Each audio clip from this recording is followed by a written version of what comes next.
Okay, hold on. We're just going to be setting up here. Just going to get on with the astrodoodle. See if I can find it. Hold on.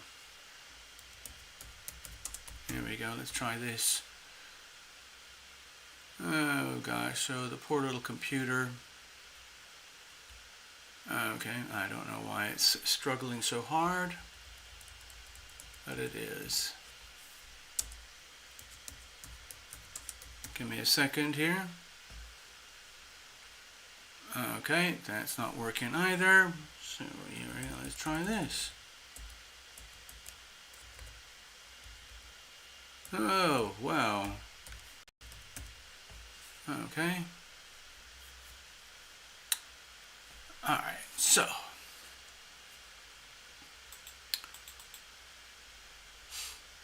Okay, I'm just going to try another way. Let's do this. Okay, here we go.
So we're checking in. I'm just setting up with the astrodoodle for the evening, so just bear with me, and I'm going to follow up here. So we'll actually just hang out in a few minutes and chat amongst ourselves.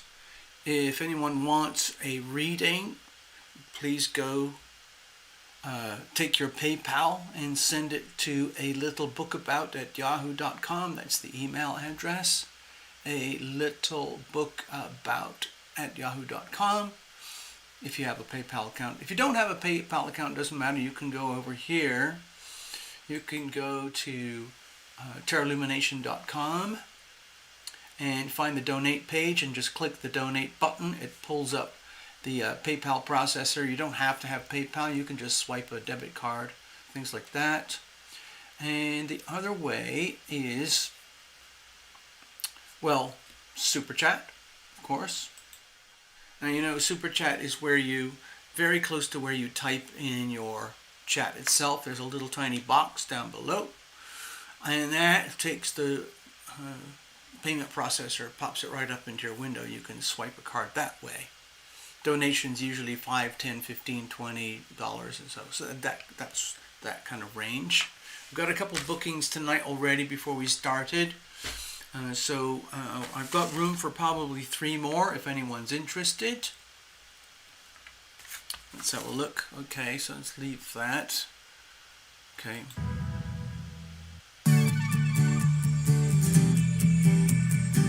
Sorry, here we go.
Oops, sorry.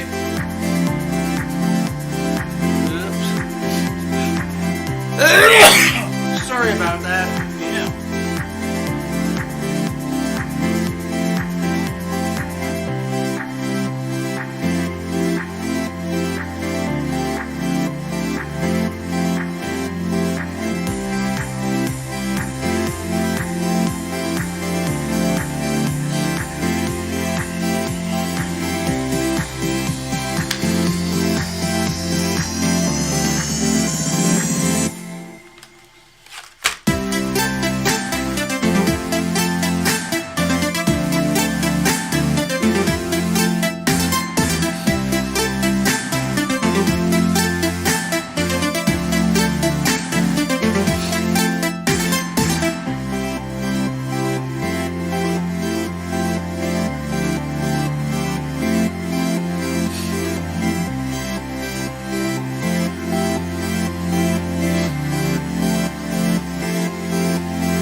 Let's have a look here. A couple of people are arriving now. Let's see.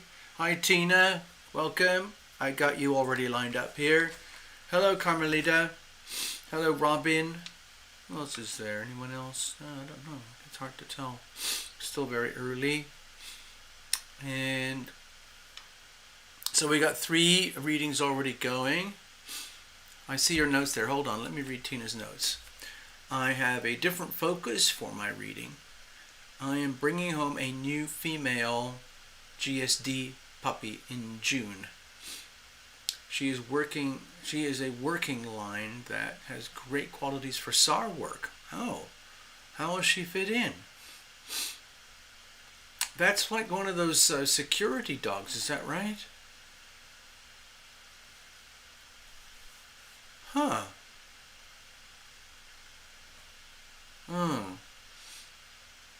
Whoa.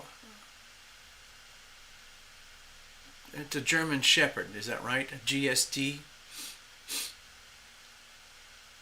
A working... Oh, interesting. For SAR work. Is that like...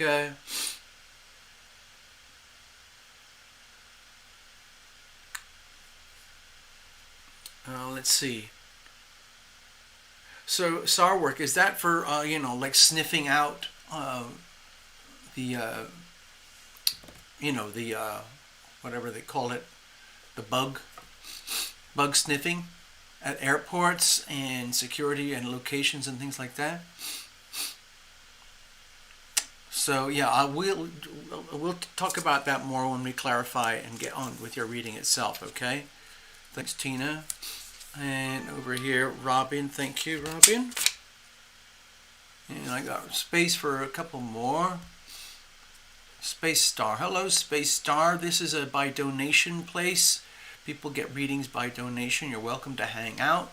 If you've never done this before, I understand it might be a little bit intimidating because it's public. Everyone gets to see what's happening with you. You don't really have to say anything, but if you want a reading, you can get it 3 ways. You can donate through... Where is it now? Let me just have a look. It's not there. It's over here. Yeah, you can go to terralumination.com. It probably means you have to open up another window on your computer and find the donate page and the donate button, and that'll set up the PayPal payment processor. Otherwise, you can go over here. If you've got PayPal already, you can just send a PayPal to a little book about at yahoo.com. That's my email here. And the search for dead people. Okay, yeah.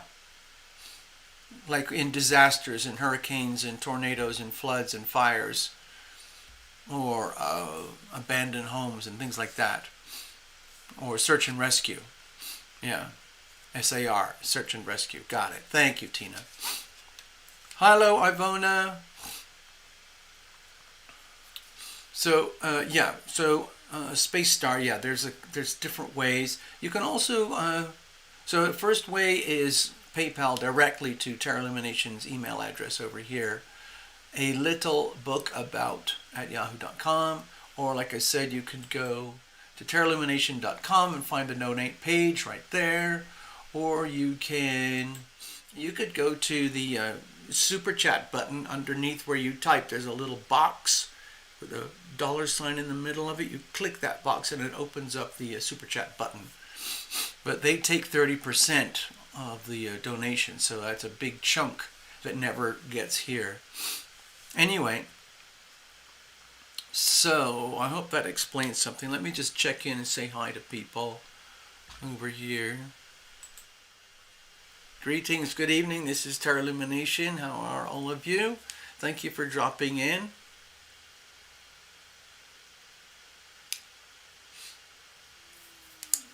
GSD, yeah. So I get it. Searching out, search and rescue. Awesome, awesome. Yeah, there's a lot of things that go on in America where they need search and rescue. They have a lot of it out in the big parks and California and Oregon and Utah and, well, lots of other places, but they seem to get a lot of it when they're way out in the wilderness. There's a lot of it out here. Okay. So Tina, is that SAR, Search and Rescue, over there in Texas? Down there in the Houston area? Yeah. Here. Okay, so, dear Space Star, I hope that helps. Let me have a look. See what else is. What did I miss? Hello, Robin. Carmelita.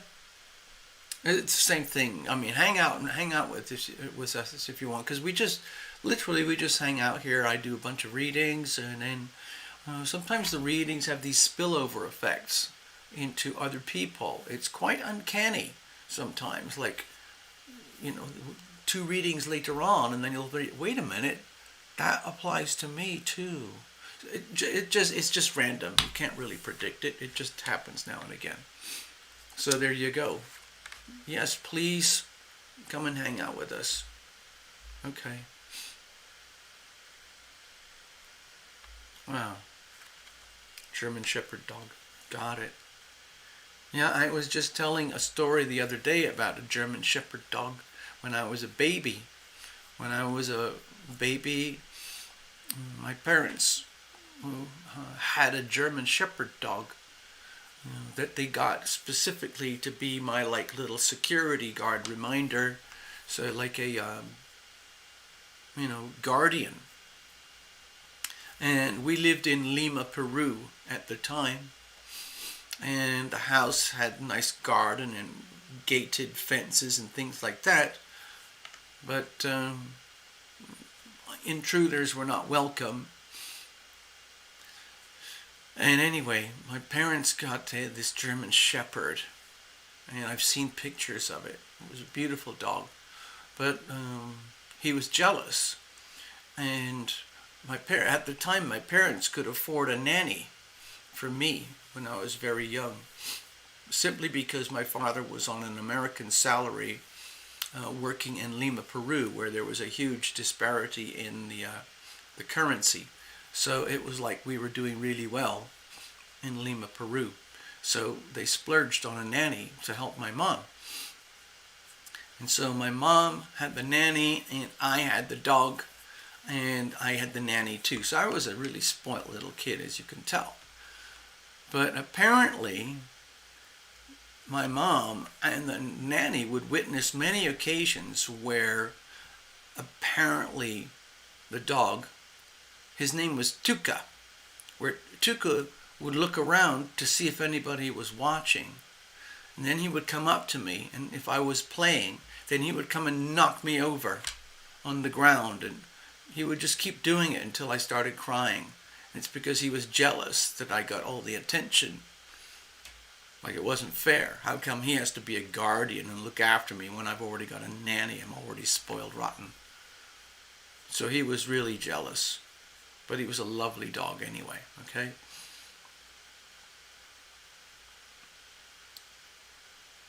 Gregory's ready for the multi-group interpretive reading experience. Sounds like something like you have when you go to outer space, or when you go onto a Tesla SpaceX program.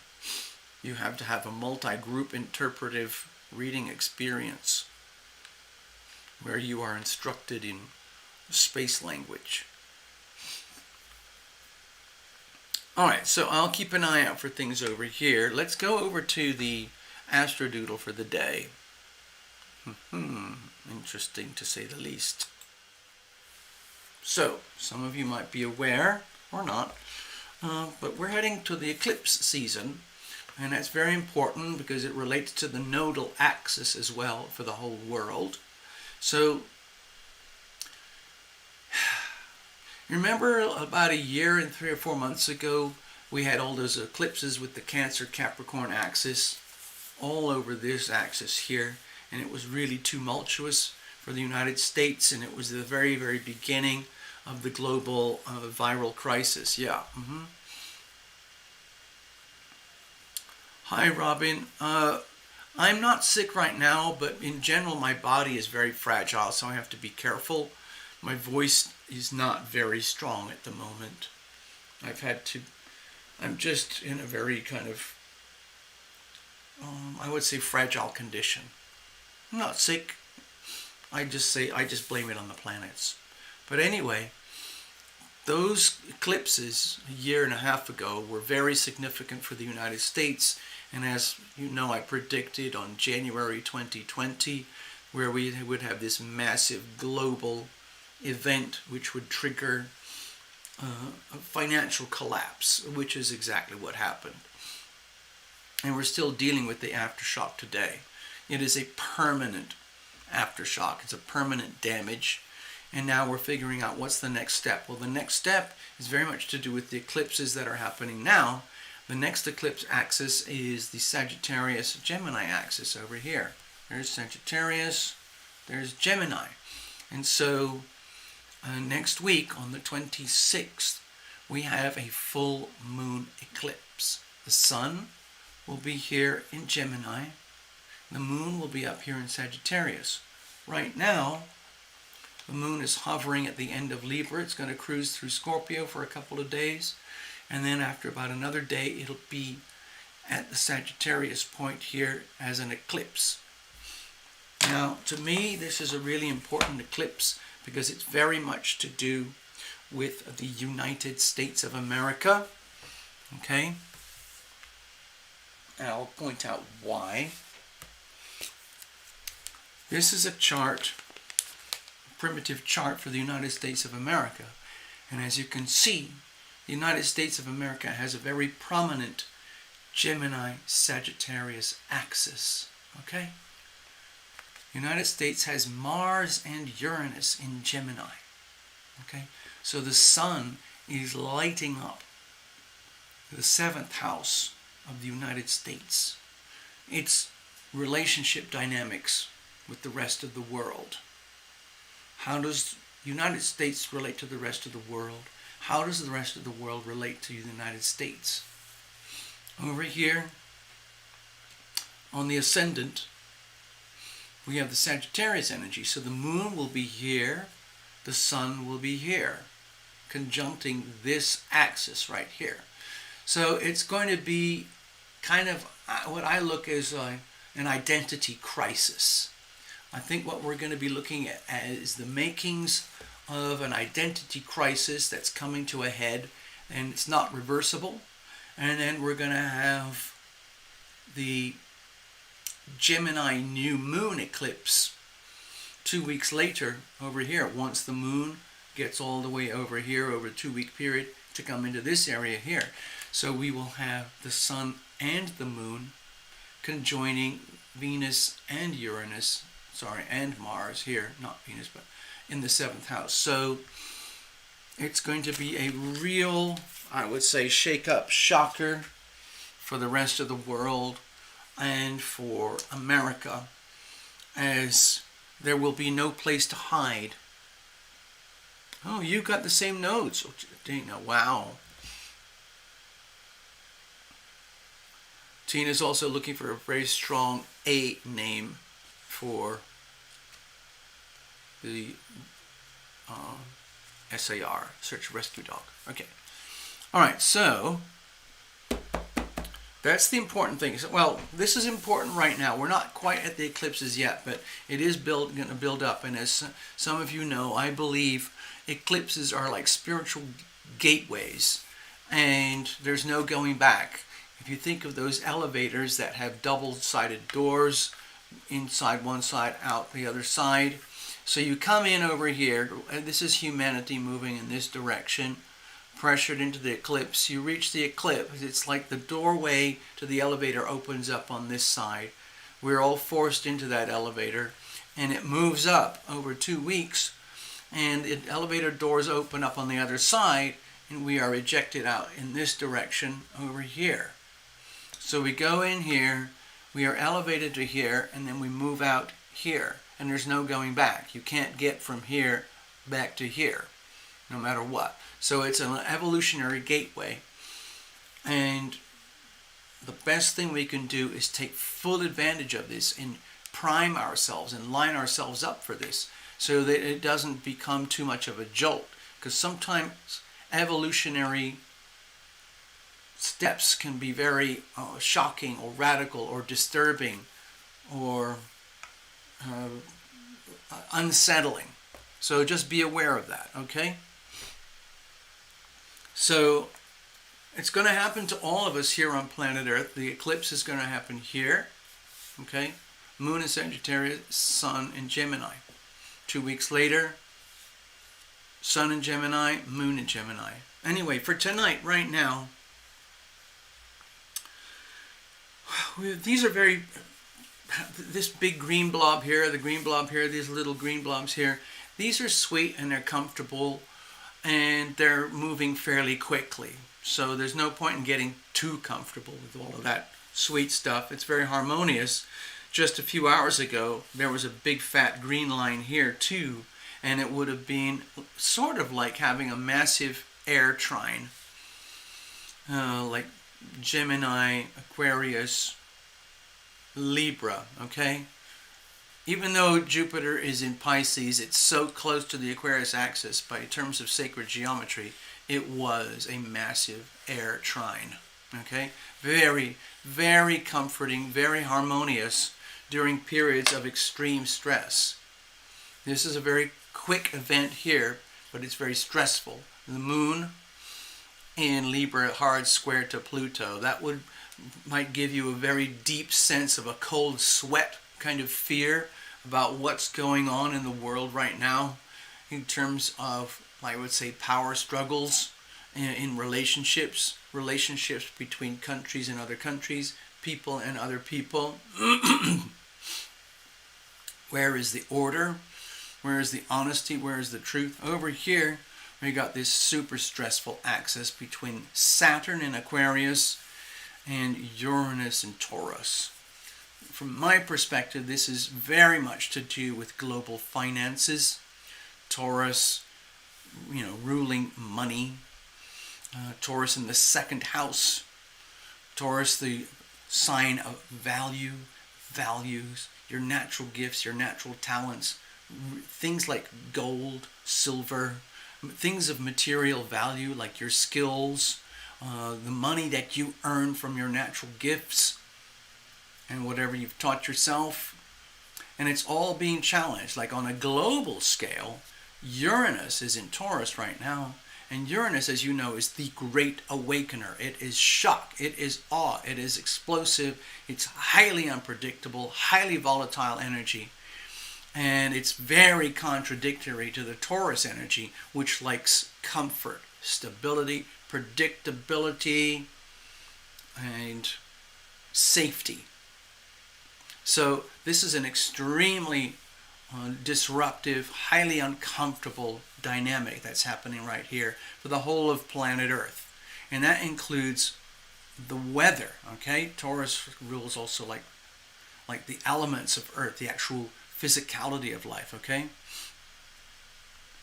So things like bizarre weather events, bizarre natural disasters, all of those would be perfectly normal with this.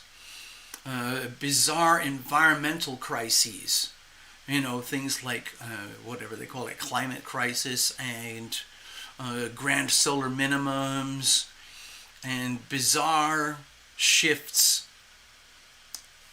in the arguments and perceptions of global climate change and the heating up of the planet. At the same time, the solar minimum cooling things down, what's real and what's not real. But especially we see it here on Earth to do with money, okay? So Uranus is radically disrupting and shaking up the global financial system. And what it's screaming for, because Uranus demands freedom, it demands breakthroughs, it demands radical shifts and changes into what is good for everybody, what is good for humanity.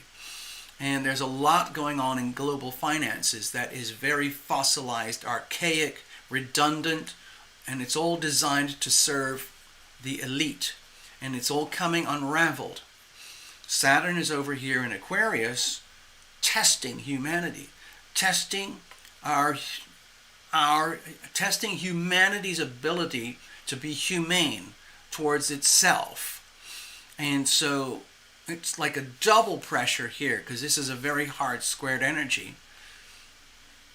Saturn represents like teaching, punishment and reward, karmic lessons, simple laws of physics and karmic laws, how they affect everybody on Earth. In other words, you break the laws of physics, you break the laws of karma, you suffer.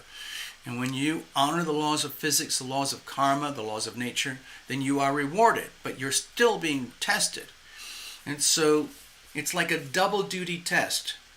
Uranus, representing the Aquarian energy, is being super tested. So in essence, what's happening is fake money that is controlled and operated by the elite purely for their benefit, in the way that they farm humanity, like debt cows and debt slaves, for their benefit, by issuing this stuff that they call currency, which is literally just, confetti, tokens of representation. And so long as we believe it, then it's true. But it's actually a very, very powerful weapon that's being used against humanity right now. And more people are starting to realize, like, We are being abused, ravaged, gutted, harvested for the elite by a financial system that is out of control and seeking more and more and more power than ever before.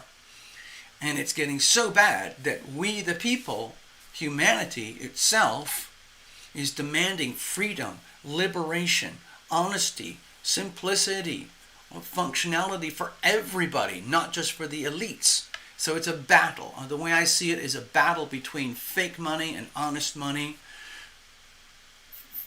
Money that is controlled and operated for the benefit of the elites as to money that works for the people.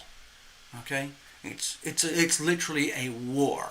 And we're being tested right now, and the infrastructure is being demolished and crushed at the same time that the infrastructure is trying to be built up and maintained by the elite.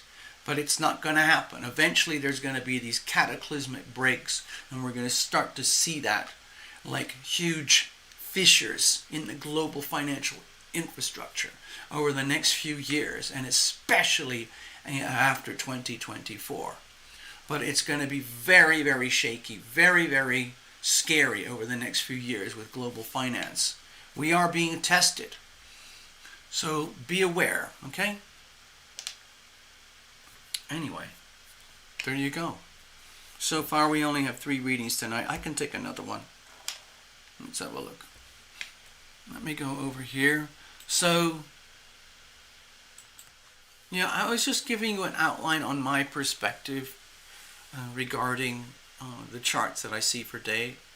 As you know, I love to blame it on the planets, whatever it is. So with this extreme harsh, actually let me go back to the stage a minute, there's more.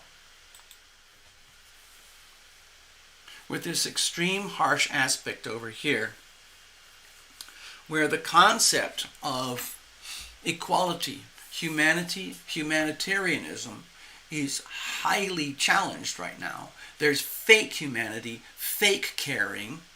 We're all familiar with that stuff. And then there's honest humanity, honest caring, honest compassion that takes into account everyone and everything. But there are a lot of people who are awarding themselves righteous superiority in terms of what do we call humanity. And instead of being what do you call it? What's the word? Unbiased, unprejudiced, and accounting for everyone on earth, they are creating disparity and friction between people. In other words, whatever they call that, cancel culture. So in other words, the people who are operating the cancel culture are just as capricious and malevolent as the people that they are condemning. So which side are you on? Anyway, there's another aspect here. Okay? This is very, very slippery. This is the energy of fake. And it's hard angled with Mercury and Venus, even the nodes, even the sun, all of this, the whole Gemini energy of global commerce, global communications, global interactions between people and people, information, learning of the essentials of life is highly suspect right now. So you might have noticed that there's a lot of fake information, fake, fraudulent behavior going on in the financial world of commerce, okay? There's a lot of fake news and, let's say, manipulative, delusional, storylines that are being perpetrated across humanity in order to manipulate and operate the financial markets. And they're doing a very good job. And what's happening is a lot of humanity is starting to question global finances and even starting to question their own personal finances now. Hey, what the heck is going on in my financial life? The news here is telling me one thing. My heart and my soul are telling me another thing.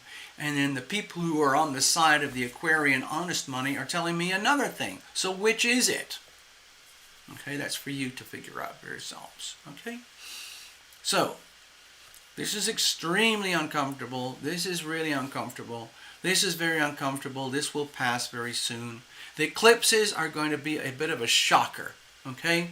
I think what's going to happen is there's going to be like one of those, what do they call it, stories like where the emperor has no clothes, where the United States is going to be in the spotlight, and at the same time I believe that fellow Donald is going to be in the spotlight too, because Donald is born with a Gemini North Node, Gemini Sun, and Uranus in Gemini, and Sagittarius South Node. So is it a coincidence that Donald is coming back into the headlines again at the very same time as the Gemini Sagittarius eclipses, at the same time as the Gemini North Node? I don't think so. We'll see what happens. Just be aware. Everything is exactly as it should be. Why? How is this so? And because it can't be any other way. This is how it is. It's up to us how we deal with this. Making decisions. Making decisions. That's very much how we evolve and grow. It sounds like it's nothing to do with spirituality or soul or heart or love energy, but decision making is very much to do with being fully conscious in the present, in the now. Not dwelling in the past on your, let's say, habits, your DNA, the way you were raised, or the habits that you learned, both good and bad. Not projecting into the future about like hopes and wishes, and not and just fantasy aspirations, or just trusting that everything's going to be okay because the elites and the media say so. It's not okay. Okay? And so you end up in a position where, wow, you have to take sides. You have to make decisions. What is real? What is not real? Who's fake? Who's false? It's up to you. Make your decisions and live with the consequences. I know where I stand. Thank you very much. So I'm going to put this aside. We'll probably refer to it during the readings. Let's go back over here a second. Hi. Let me get a little beverage here. As you know, I like to have my beverages. I'm going to start with a little sip of my Cabernet Sauvignon.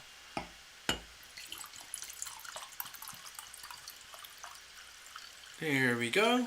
Cheers, everybody. I hope you are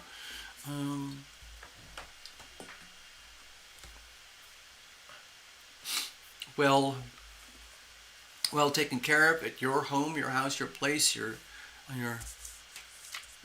position of viewing, or whatever that's like for you. Cheers. That is so good. All right, let me just check in again over here. All right, that's much better. Okay, now we're kind of getting in the zone. I just want to check one thing about numbers. Hold on. Okay, there's only a tiny number of people here. That's okay. I can only do a small number of readings anyway. So, hold on. Right. Cheers, everyone. It's very important to stay hydrated. I do what I can. It's so easy to forget.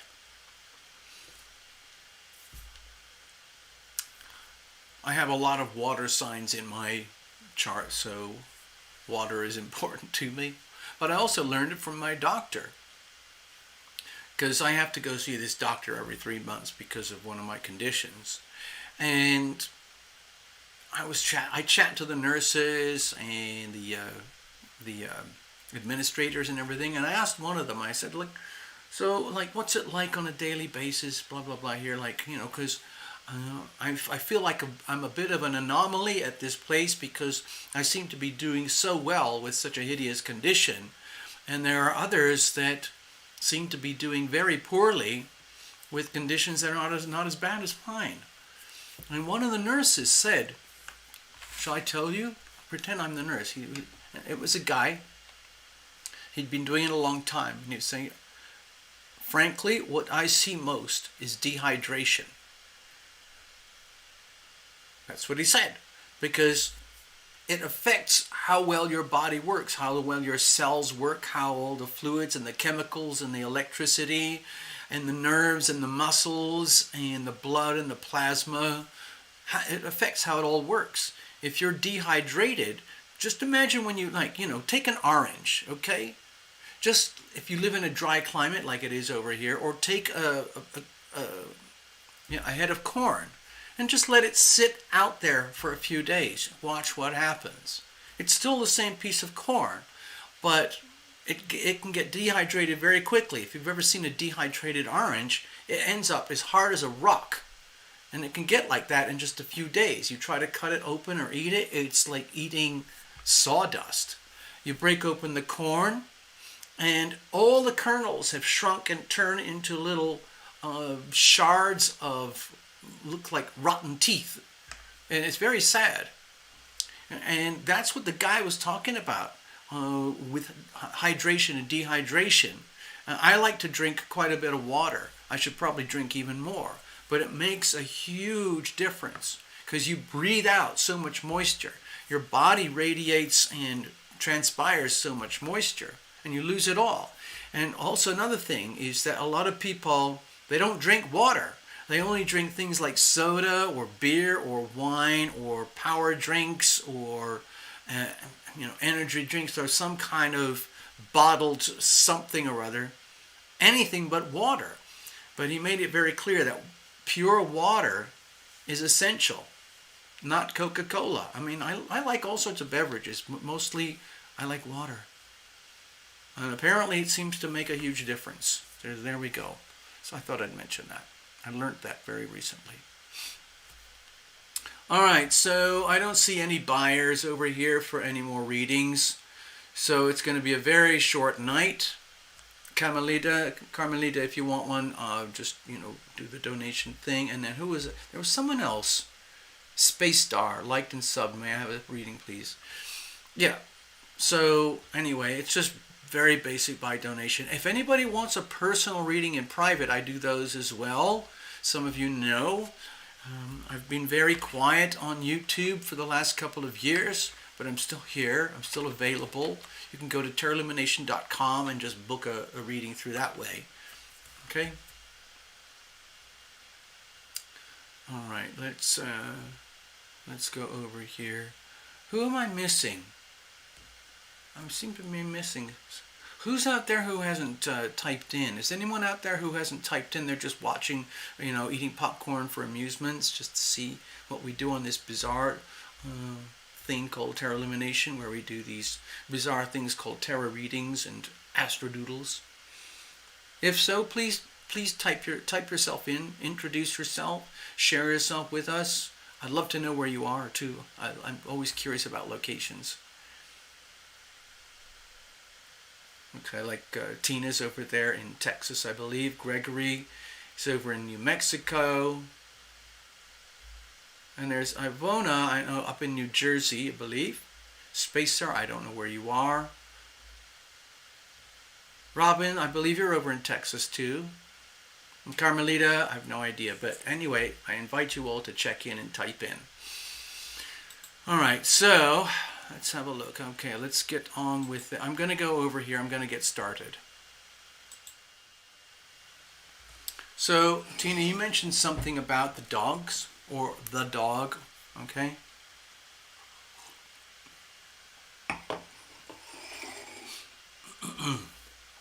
Okay, Tina's first up.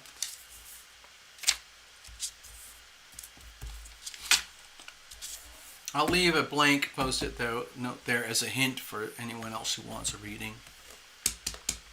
So, let's have a look. Now, Tina, you left me some notes. I just saw that earlier. What was it again? Give me a second. You were looking. You've got two females, but she showed you everything that you needed to see. That's great. How will she fit in? Okay, so it sounds like she's very young. Just curious how she's going to fit in. The chances are she's going to fit in very well. Let's just see what the reading says, okay? But it's probably more than just fitting in. It might be a broader message for you, okay, Tina? So please be aware of that. Also, like when you're talking about search and rescue dogs, you're getting into that borderline world of remote viewing and psychics who help the police department track down criminals and things like that. So, you know how animals have, let's say, a sort of extrasensory perception that we don't? They're built with different sensory systems. They have eyes, they have nose, ears, and a mouth, and a sense of feel and touch through their paws and their body and so on. But they're all programmed differently. Like, you know how some dogs are very tuned in, okay? They're very tuned in with their keeper, owner, master, and so on. And it doesn't matter the distance. It's kind of like remote viewing between humans and other locations, or like the energy between a mother and a child, for example. It's very normal for a mother to be aware of the energy of the child, especially if there's distress. The mother can pick it up even if the child is across the other side of town or the other side of the world. Okay, hello, Ron. Hello, Ron Lucas over there at Decatur, Illinois. Greetings. So, Ron, if you're just brand new to this, please hang out with us. Tell us more about yourself. Chat amongst the others in the chat section over there.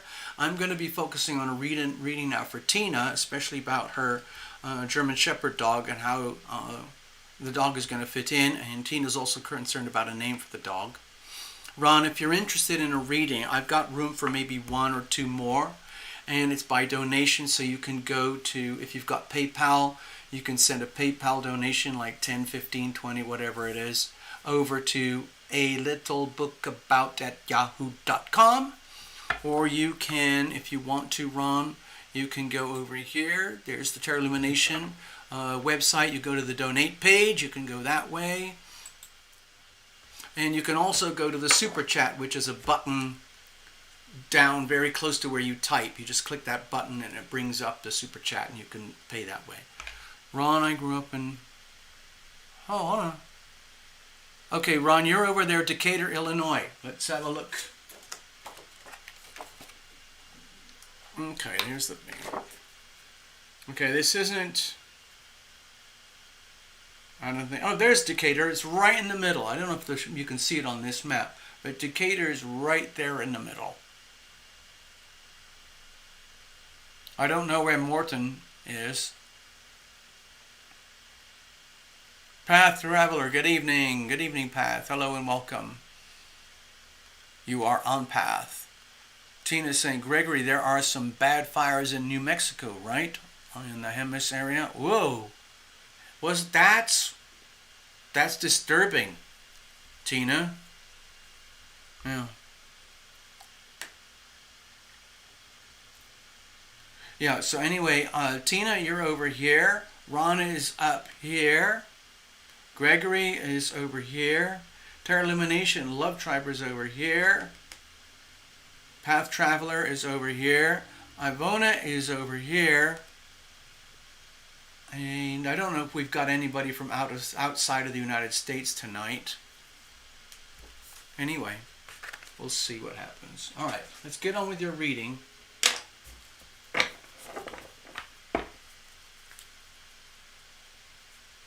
You'll have to look it up on a map. That's okay. Actually, Ron, if you like looking at maps, go to Google Earth. Okay, .com. You don't have to have the software anymore. It opens up through a browser. It's fantastic. You just open up another browser and it will load live in real time in front of you, and it will load live Google Earth, and then you can just type in Morton, Illinois, and it'll show you Morton, Illinois from outer space. Look at that. Athena. Wow, that's a goddess. The goddess Athena. I don't know what the goddess Athena's, what she's famous for. She's a mythological creature. Oh, so Path, if you could elaborate a little bit, I would be very curious to hear more about the name Athena. That would be quite something, wouldn't it?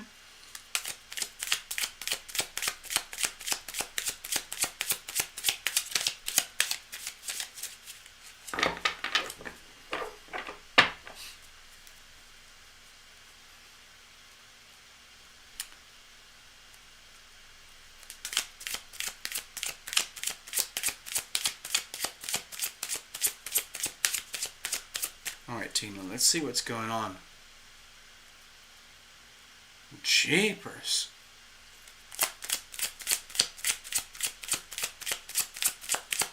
Hold on a second, I have to tune in here. I'm getting some super ultra strong energy. Wow. I'm not going to go and talk too much about pet psychic energy and things like that. We've had a few people on the show who are pet psychics. I don't know if some of you remember, I think it was Ubasti's Purr. Ubasti's Purr is a pet psychic. It was almost overwhelming for her. She could hardly take it anymore. And it was such a powerful influence. And also Frittily, as you know, she's been here many times. Frittily has a very strong connection with animals too. Okay? Also, I get strong connections with animals as well. It's kind of random. I don't look for it. It's kind of like with remote viewing or remote healing and things like that, or a psychic experience or psychic mediumship. I'm conversant with all of that, but I don't do it in a way that you would say is organized. So I stick to the tarot, which is, on the fringes enough as it is, okay? And Tina, I'm just going to say this, believe it or not, it's up to you. Okay? And I'm not trying to promote the name Athena or anything, but as soon as I started talking about the little dog, the puppy, and I said the name Athena, there was this loud bark here in my head. And it was very, very vivid. It was like a little puppy that jumps right up at you, like, ow, ow, ow. It came to me from the side. And I felt the energy of fur.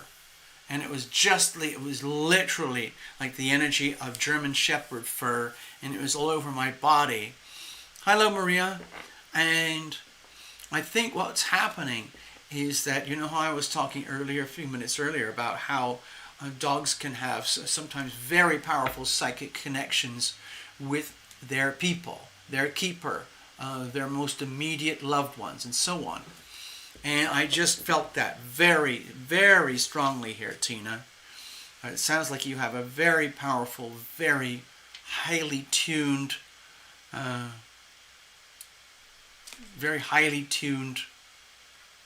animal that you're dealing with, okay?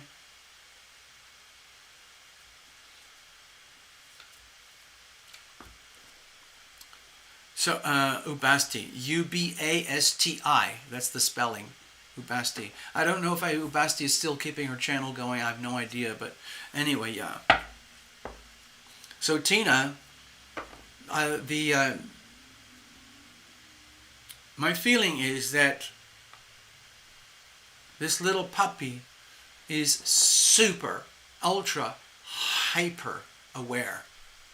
Really, really hyper aware, and way more than capable of being a good search and rescue dog. It's like she feels like she was born for this, and she's very keen to become her true self. Even as the energy is really strong. It's very, very strong. And she's, I mean, it's almost like she can understand English. And it's almost like she's saying, don't believe what everyone's ever told you about the runt of the litter. I am very strong. She is really, really strong, Tina, okay? But in a very good way. It's a very powerful spirit, this little dog. Very powerful spirit energy. Wow. Extremely alert. Chances are she will respond very well to good training, but she will not tolerate a weak master, a weak trainer, or a weak owner. Okay, that needs to be understood also, Tina.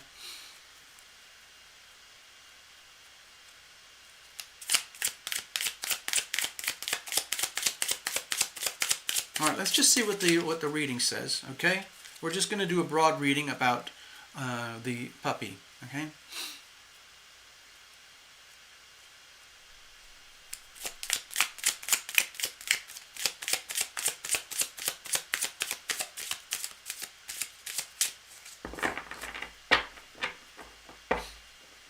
I had a little kitten who was the runt of the litter, but he turned out to be a triple alpha after I took him under my care. An amazing little cat. Everyone thought he was going to die. Everyone thought he was the most feeble, pathetic little cripple. And he turned out to be a triple alpha. So there. All right, let's have a look. Oh, like maybe she's too strong. She is too. Okay. Yes. I see what you're saying. Like, gosh, that's a really good point, Tina. Ooh, that's a really tricky one.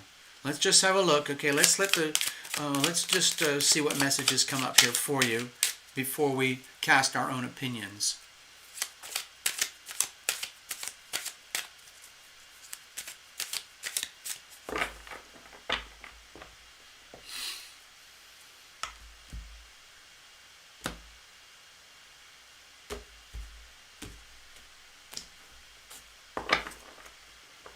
All right, let's have a look here. Here's the situation. Here's the challenges. Here's how we're going to handle it. And then we're going to look at the weather. As usual, I like to blame everything on the planets whenever I can. And I'm going to relate this energy here to the planets, most likely. Let's have a look. So we've got this, the Hierophant. Okay. My feeling here with the Hierophant is that we're looking at the energy of an extremely powerful bond. A very, like the energy of oath, the energy of ceremonial marriage energy, where it's like, it's like, in other words, regarding the puppy, you're going to be bonded for life. It's going to be a complete, utter bond to the death, where it has to be, it's like, it's established. It's very formal. It's almost like, wow, this dog is crazy powerful energy. Wow. What I'm sensing here is that this German Shepherd, and it's like some other German Shepherds that I knew, they are very, they respond extremely well to very clear, disciplined, correct, orderly training and leadership. They will not respond to a capricious, wishy-washy leader, owner, trainer. It's almost like this puppy is praying. To me, this is what it feels. It feels like this puppy is praying that you, Tina, are the one for her. But it's also like she wants you to know that when you take me on, it's you and me, okay? That's it. Other dogs will be just fine, but I am yours and you are mine, and that's how it is. I'm completely wedded to you. Okay? It's like forming this very classic traditional bond. It's like she would kill for you if she had to. Okay? The little German Shepherd that I had when I was a baby, it was trained to kill if necessary to protect me. And I also had several uncles who were in the American U.S. military, and their job was to train and manage the German Shepherds, who were used for sniffing out the enemy and taking down the enemy. There's a very, very tragic story associated with that, but I can't share it on this channel live because it's way too troubling the way I would have to tell it.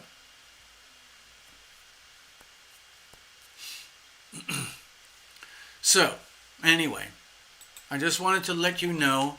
I really feel like the puppy is already here in full alert mode, doing everything that she can to transmit through me to you what she needs you to understand about her. And it's very, very neutral. It's very, very professional. Like, if you take me on, this is what you're going to get. If you don't take me on, then I have to find someone else. Okay? And it's not going to be easy. It sounds like she's very, very keen, very eager to know you and be at your side. But it is a very serious commitment. All right. It's literally like a till death us do part marriage in the old-fashioned sense. But it requires a tremendous amount of commitment, honor, respect, courage, patience, dedication, and energy. All right, now, that's just the general vibes, okay?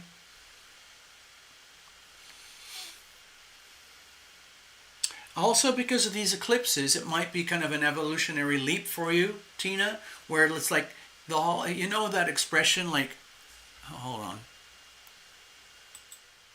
When you live deeply in the now,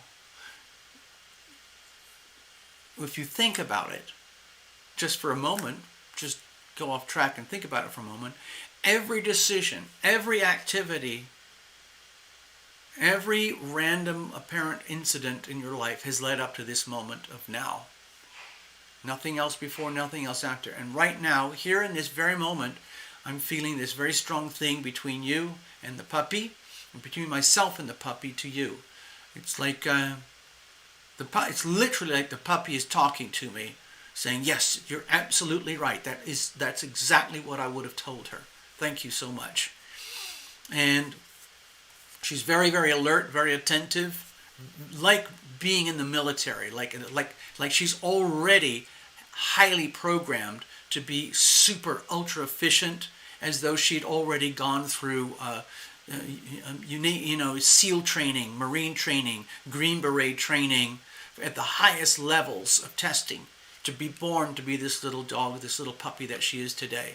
She's already fully programmed. She just needs a very good, strong, fully committed custodian, guardianship. That would be possibly you. Okay. Anyway. And she's barking very loud, like, yes. Oh! All right. So, wow. God, what a crazy reading.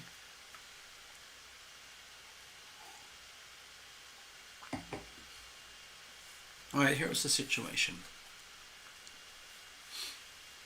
Okay, I think it's very much to do with the eclipses. This is the moon card. And my feeling is whatever you're dealing with here, Tina, it's a very profound chapter in your life that is unfolding. And it might be taking you into new kind of uncharted territory. in such a way that in your wildest imagination you could have never predicted. And yet here you are. The situation is right now where, I mean, look at the imagery itself, just the imagery alone. Look at this fierce wolf dog kind of creature over here, howling at the moon, barking very loudly. The Cancerian crab walking out of the water. This other dog observing. The shadows and the darkness of night, everything that's hidden, where the only light available is moonlight, and things are very scary and very, very frightening. This is her element. She is in her element. To me, it feels like it's almost like, it's such a strange reading. It's almost like she's barking right outside right now, saying, this is what I am born for. This is who I am. This is why I am here. I'd like to help. I'm not scared of anything. Nothing scares me. I'll do whatever has to be done.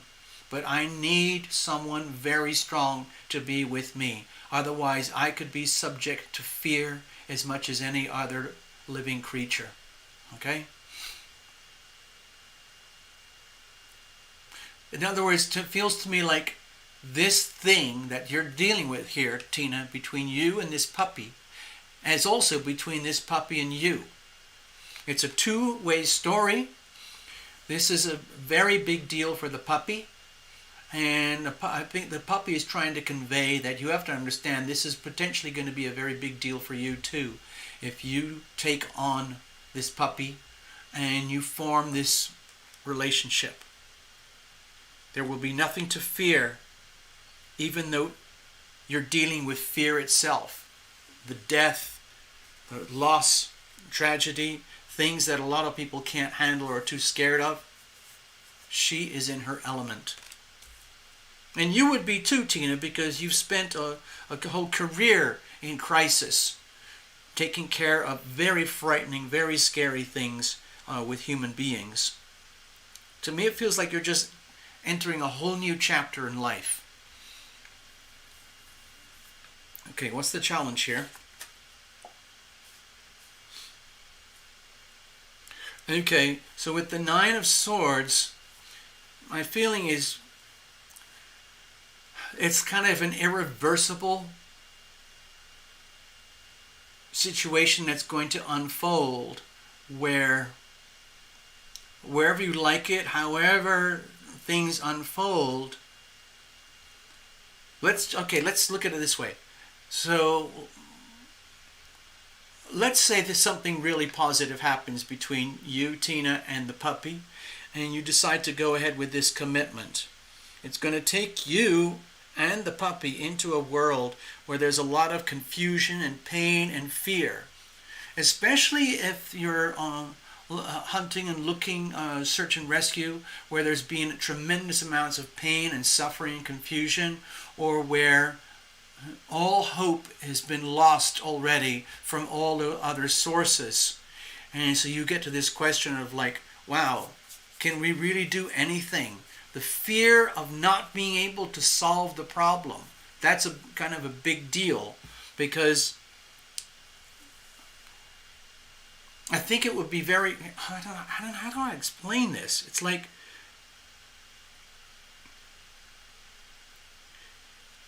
it's almost like let's say you form this bond where you, Tina, and the puppy decide that you're going to do this thing and contribute kindly to the world in a humanitarian way regarding search and rescue in your area, or sometimes around other parts of the country where they need very, very capable search and rescue animals with a very capable supervisor and guardian. And what I'm sensing is that this might actually start to take up a significant part of your time, Tina, a significant part of your life, where in some ways it almost presents a challenge, like, wait a minute, I didn't expect all this when I got on board with it. Sure, I'm Tina Miller, and I think I could be really good with this search and rescue stuff, and I might have found a wonderful little puppy that's perfect for this, but it is going to be life-changing in a way Like, let's say you do this and it does work, people are going to be counting on you and the puppy for information, for knowledge, for wisdom about. It might involve having to deal with things that are extremely scary, extremely uncomfortable, very frightening in many different ways. Crime, for example, or tragedy, something like that. So how are you going to deal with that?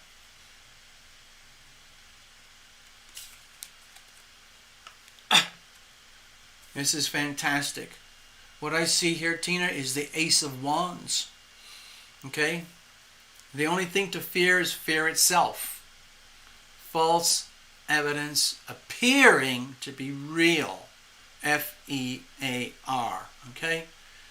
So the way you deal with it is you seize the moment. This is the Ace of Wands. It's a very powerful message about sacred opportunity. The opportunity is here right now. This is the now. This is the moment where I see this as life-changing. I don't know the details, but I see this whole thing as life-changing for you and life-giving for the puppy. With the Ace of Wands, to me this is literally the energy of go for it.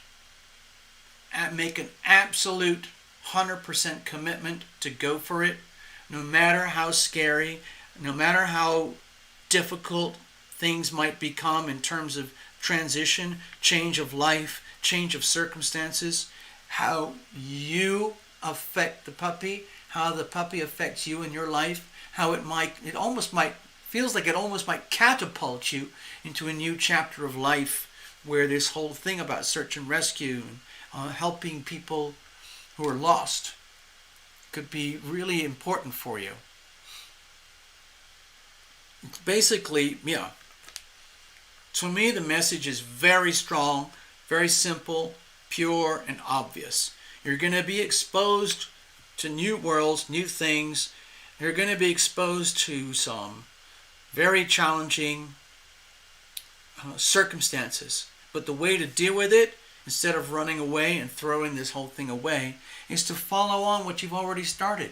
It sounds like this is already in motion, and all we have to do is just keep going. You grab the moment of sacred opportunity and you commit. You commit to the puppy and the puppy will commit to you. And that's it. The bond is forged. The bond is forged forever. And it's a beautiful thing. It's a very serious thing. Wow. I don't have any input on the name here. I'm not feeling or sensing anything here. Like you were saying, the letter A is very important. Okay.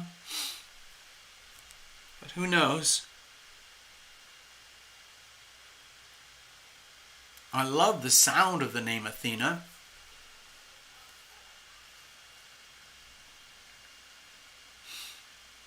Thank you, Ivona, for your notes. Awanda. Wow.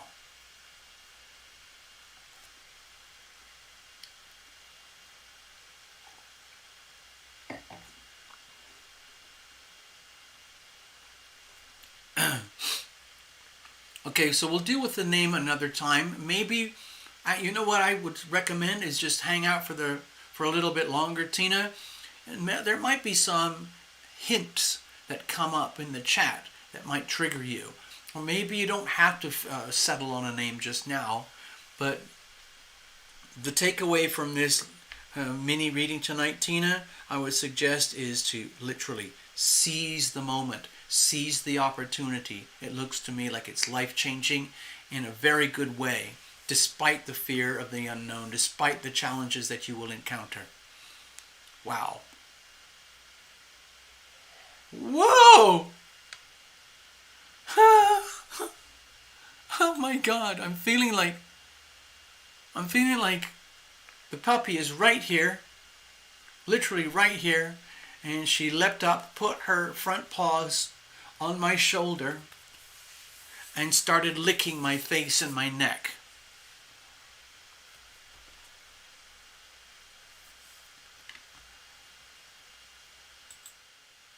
I literally felt it here, Tina, just like it was real. I had this bizarre experience with a pig the other day as well. But anyway, Tina, this puppy is really special, okay? And I think she's very happy that she has been acknowledged and recognized at her frequency, at her capabilities. And she's, to me, it feels like she's really looking forward to being your puppy.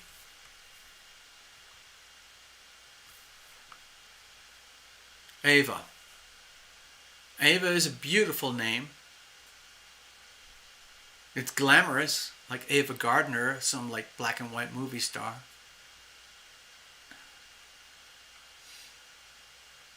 As soon as I said the name Ava over here, I felt the puppy was kind of going like this, like,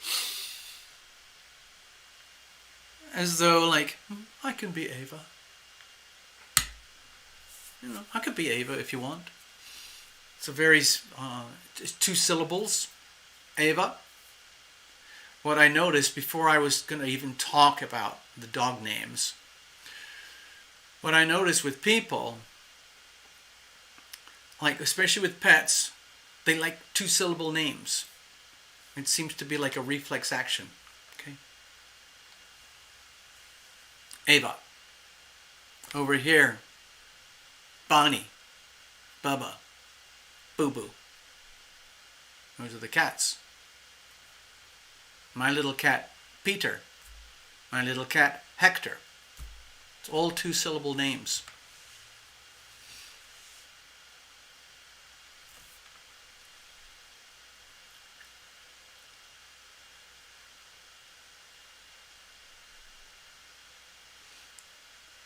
By the way, all the stuff that I was talking about, the strength and the power and the dignity of the puppy, she's still a girl. Okay, she's still very much a woman, very feminine, and she's conveying that she feels that Ava is a very respectful, very feminine, very beautiful name, and she would do everything she could to live up to the meaning of the name, whatever it means to you. To me, it means something very, very poised, very beautiful, very feminine, very powerful. Personally, I like Ava. Ava. I think it's very powerful, it's very succinct, and I think she would respond well. That's my personal opinion. She's nuzzling me here. She's doing all this, like sticking her wet nose in here and over here. I think she's okay with it. I think she's okay with the idea of the name of Ava. It's kind of like a rite of passage. The naming of a puppy and the puppy accepting the name. I think she's hinting here right now, live, that she would be okay if you decide your mission, should you choose to accept it, is to take her on as your puppy, and you would be her human for life, and it would be a very deep and powerful and loving relationship on top of a very professional working relationship. You'll get both.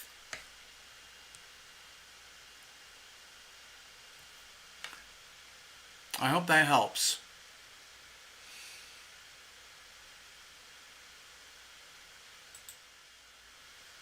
Thank you, Tina. I think we'll leave it at that. We can follow up another time, okay, Tina?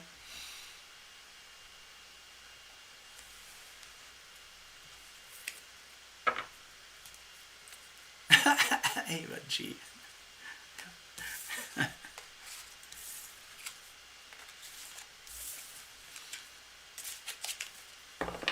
Yes, as far as I remember, Ava Gardner was a very famous female movie star in the time, in the era that my mother was into movies.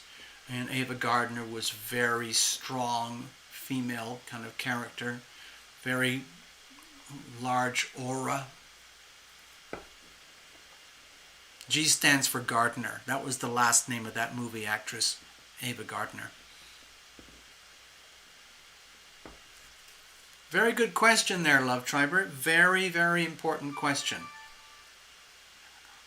No, it's Tina Miller. It was Greta Garbo and Ava Gardner.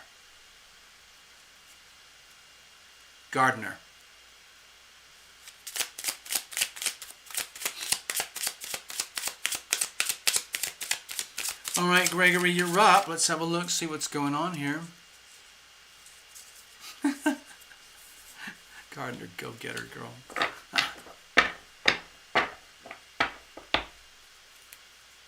Let's just shake this up a little bit here.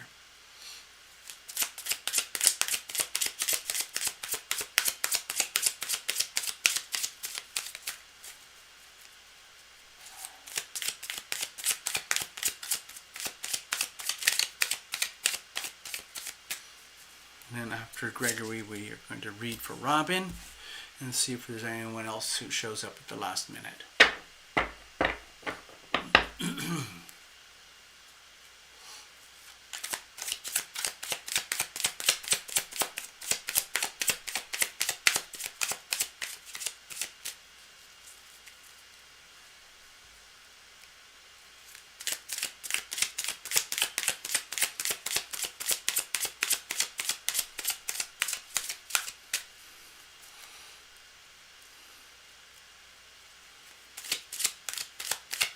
Gosh, the whole thing about the name is coming up. I like Ava.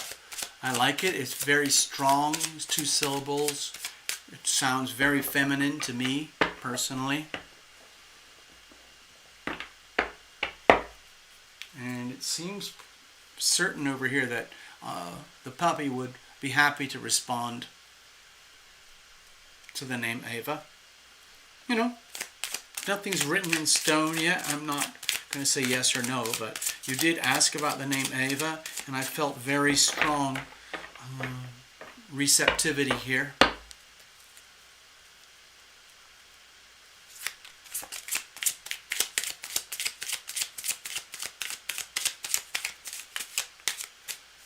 All right, let's have a look here.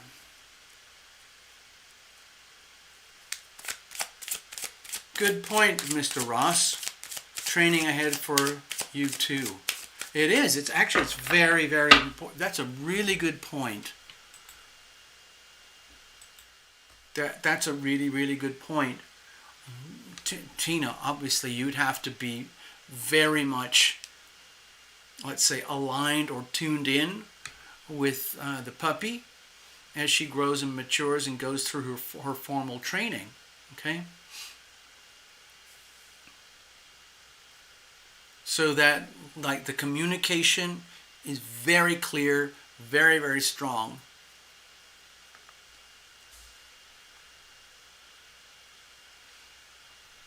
And she also has to know who's the boss, okay? Because she's very strong. She's very, very strong. And she's going to need strong leadership, okay? She's not going to respond to weak, ambiguous, flaky leadership or training or ownership or custody. So just heads up, okay?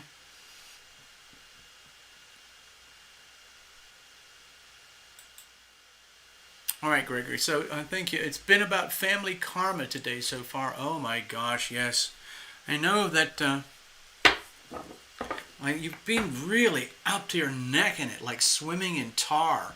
You know, walking around in thick mud. It's family karma can be crippling at times, okay?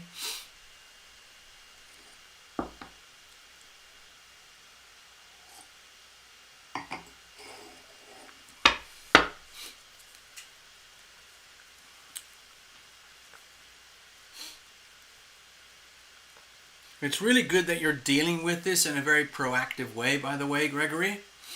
It's good to do that. I mean, you could just sit and fester and swirl around in confusion, emotional quagmires, you know, psychic quicksand, and it just makes it worse and worse and worse. When you take deliberate steps to address the murkiness, to deal with the things that just seem so hard to understand, when you do it deliberately, from a very conscientious point of view, it does ease the pressure.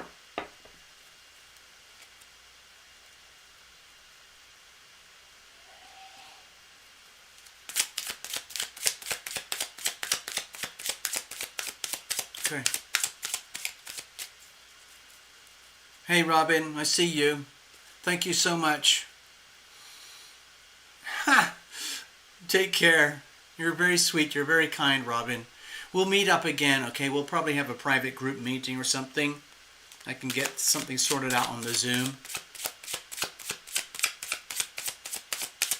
It's about time we all had a gathering.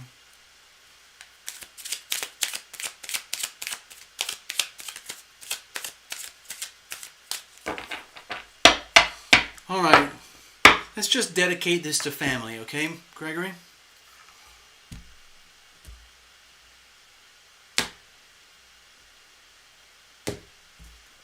I did a very, very wide cut, so I got a really clear deck. Let's have a look here. Here's the situation. Here's the challenges. Here's how we're going to handle it.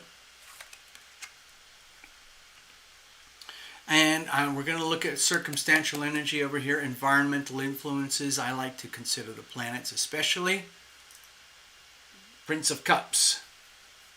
So this is a very strong energy of determination to act in a very kind, loving, magnanimous, generous, caring, beneficial way for everybody concerned. Not just your own, but for everybody. So that's very noble. Whether it's achievable or not is a whole other thing, because sometimes with issues of family karma, you're dealing with wounds and circumstances and storylines that are, if they're negative, they can be sometimes almost impossible to heal, and then you just write it off to history and you leave it into the world of scarring, like deep scarring. Humanity has deep scars. You know, if you think of the whole of the journey of humanity, we go through episodes of booms and busts, wonderful times, bad times, wars, prosperity. It goes back and forth.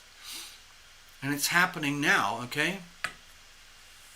So, with the Prince of Cups here, it's like you're making it your business to be as kind, gracious, and as loving as possible in conditions that are much more likely to take you down a path of bitterness, revenge, detachment, excommunication, judgment, and so on. All in negative ways. So, also, when I look at the Prince of Cups here, to me it feels like for your own edification, it's almost like what you're hoping for is to uncover the lies, the falsehoods, the betrayals, the deceptions, the confusions, the misunderstandings, and to deal with all the fractured elements of family life that are in front of you, and then realizing that some things are broken beyond repair, and so you have to memorialize them. You have to give them a kind of a ceremonial ending. But there are certain things that will still continue to endure, and then how are you going to go forward with that? That's very challenging.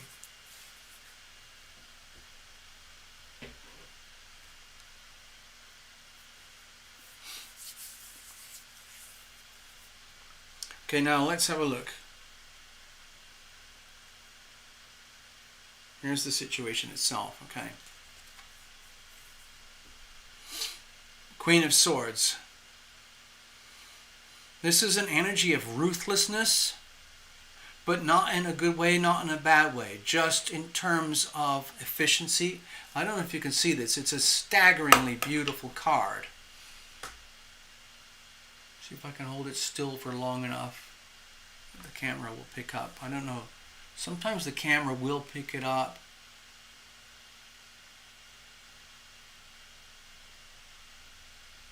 It's not happening. There it is a little bit.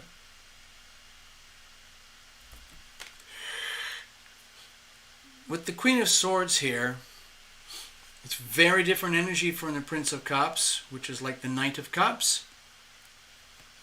The situation, it makes me feel like it's time to be like ruthlessly clear about the facts of the matter, the facts about family relationships, family dynamics, and start to draw lines, start to characterize everything into what is acceptable and what is not acceptable.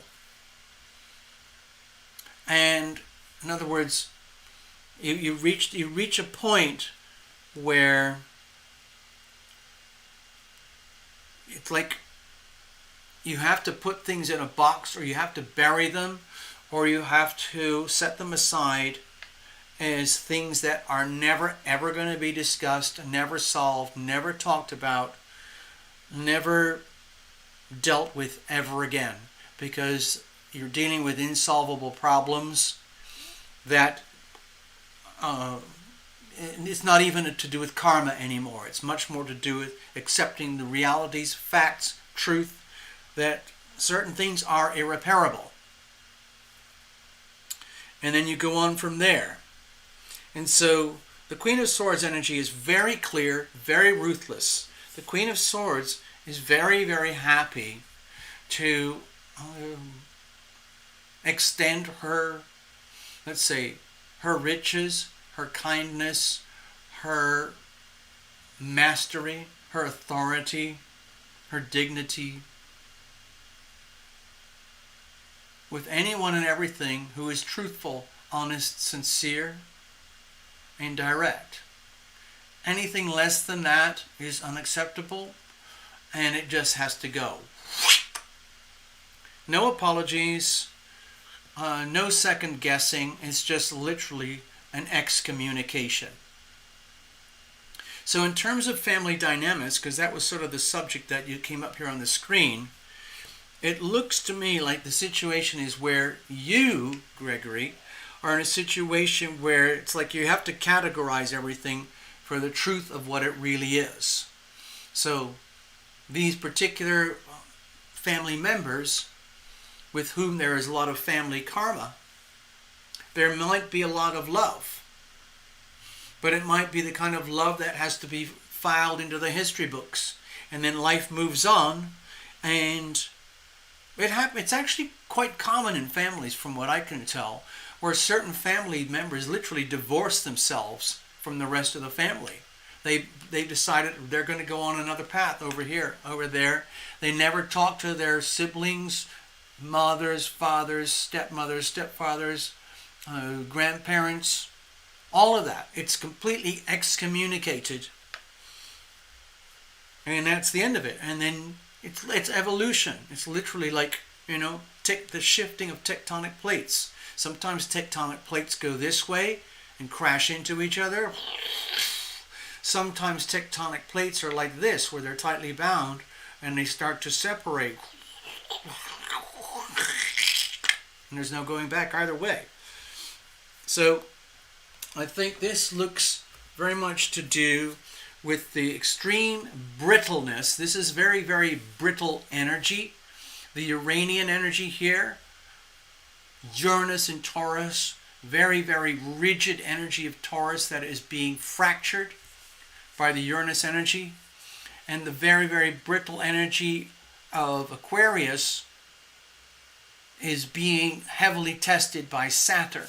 So I see this as very much like examining your life, your world, and your relationships and putting it to the test. It's almost like taking it like a piece of glass and then deliberately dropping it from a certain height, like from here. Let's say this is the glass, and you drop it from here, and it drops down to here. And it's like you can test this. You don't even have to relate to the people involved. But it would be like a test where if it breaks, it wasn't worth bothering with. If it doesn't break, that means it will endure. Okay? So it's like a test. This happens to be a shot glass, but it's the kind that I like that are very, very heavy. And it's a classic, it's literally about the size of 2 shots. But anyway, sorry, I got distracted there. But yeah, we're talking about completely clear, almost like ruthless decision making has to occur here, where the heart is set aside. No matter how much healing that you desire, no matter how much compassion you might be willing to put into the situation in order to attain or have a taste of family harmony, warmth, love, caring, compassion that everybody would love to have with family. It looks like the brutal, harsh reality is that certain aspects of family are literally unacceptable, and it's very unhealthy. It's unhealthy for you, it's unhealthy for them, and you're left with no alternative except to consider divorce. What's the challenge here? It's very tragic, okay? The 3 of Swords, because the damage is already done. The betrayal, the deceptions, the lies, the deceit and viciousness, the underhandedness, the deliberate vindictiveness, it's already been done. So you're dealing with a situation that's already very painful. It all looks, to me, this looks like it's unreconcilable.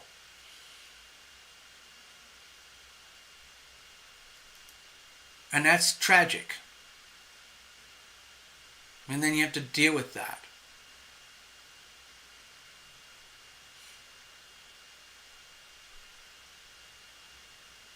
Now, this is a Swords card, right? It is not a Cups card. Even though you might feel it emotionally, the reality is this is a very powerful sword here. These are 3 swords here. So to me it feels like dealing with the situation regarding family is being dealt with from the neck upwards, from the head upwards, in terms of like, how you would... like when you're dealing with it in terms of information, facts, communication, exchange of behavior, your behavior, their behavior, their behavior, your behavior, action, reaction, consequences, karma, the laws of karma, very pure, very simple. What goes up will come down. There's the laws of inertia. Other fundamental laws of physics are in play here. And I think what the Swords energy is indicating is that it's a serious reality check. Like, let's face it, things are foobar, effed up beyond repair. F-U-B-R, foobar, effed up beyond repair. And that's tragic. For example, I have a dear brother and I have a dear sister. There was a point in my life where I really felt like I was excommunicated, where there's no point in ever writing or visiting or talking to my brother and sister again. And I'm sure they felt the same way about me. But there were some cathartic events that brought us together. And now, in our own way, we love each other more than ever before. I don't think that situation is there with you.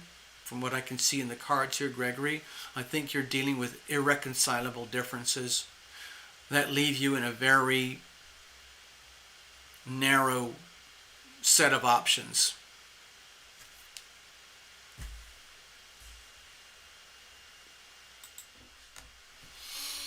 How are we going to deal with this?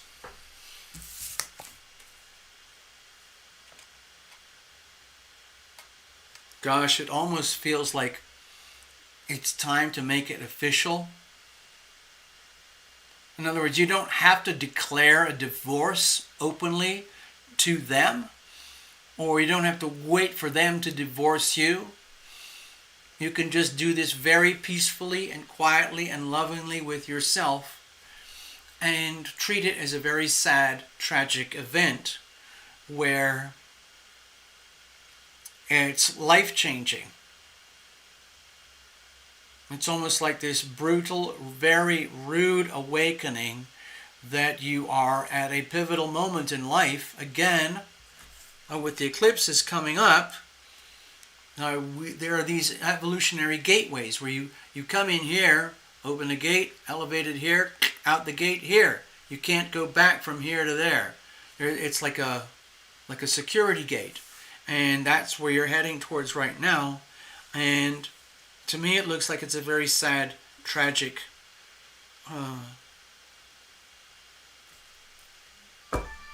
situation.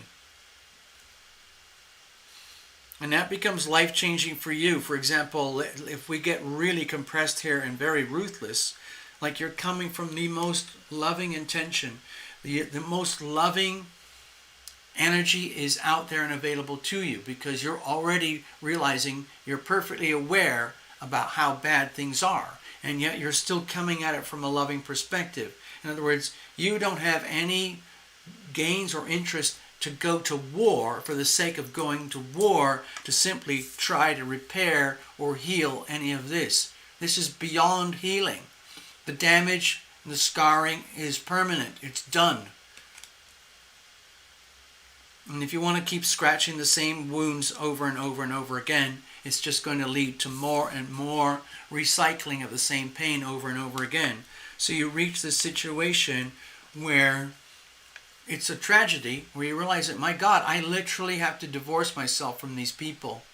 Whoever is not in alignment with the most loving frequencies just has to go, because it's very poisonous for you. The tragedy is that it's life-changing and you head into a place where you've never been before, because up till now it seems like you've been more than ready, willing, and able to find a solution, heart-based, love-based solution, and you've put a lot of time and energy into doing that. And it's all deliberate because you're naturally compassionate by nature. And yet you still have this. And so you realize, my God, this really is tragic. This is really as bad as it is. And then you go forward. The death card here is the energy of profound, irreversible transformation. So it might be something to do with the eclipses, but it means basically letting the past die, letting what is dead be dead. No point in living with ghosts, no point in trying to resurrect the dead. It's dead. And then you move on, and you enter a new landscape, which is very frightening, but it's also very liberating. It's very transformational, okay? And it takes you into new territories where you've never been before, because you've probably never done anything so brutal or ruthless where you would have to divorce your own kin. And yet, it looks like the only solution here, and it's like, normally that would be the last thing you would ever consider to do. And you would normally come from compassion, and yet you're realizing like the most compassionate thing to do is divorce. But it takes you into a new world, a new territory where you don't really have any bearings or any language or any guidance, because you would never have considered that this situation would be what it really is today. And so it takes you deep into the unknown by traversing this very painful chapter of like serious factual reality checks based on information, facts, realizing, wow, it really is that brutal. It really is that simple. Yeah, it's very scary. It's very tragic. and it takes you to a new place where you've never been before, not even had a glimpse. Because even if you've had a glimpse of ideas like, well, I don't want anything to do with you anymore, or they say, we don't want anything to do with you anymore, you're still coming at it from love and compassion. But this is becoming redundant and obsolete. It's like you're pouring all the energy and the love and compassion into a drain, into a hollow, empty drain, onto dead ground. And it's a waste. You're hurting yourself. And so you have no better option than a divorce and to face the unknown, face a new land where, like, my God, I really am sequestered. I have, like, I'm seriously considering divorcing myself from my family. You don't have to make any kind of formal divorce. You can just do it simply by actions. In other words, no more phone calls, no more communications unless they're absolutely necessary for taking care of business. And that's the end of it. And you allow, just like how nature moves on, they go on their paths, you go on your path, and that's it. Sadly, this happens a lot in other families.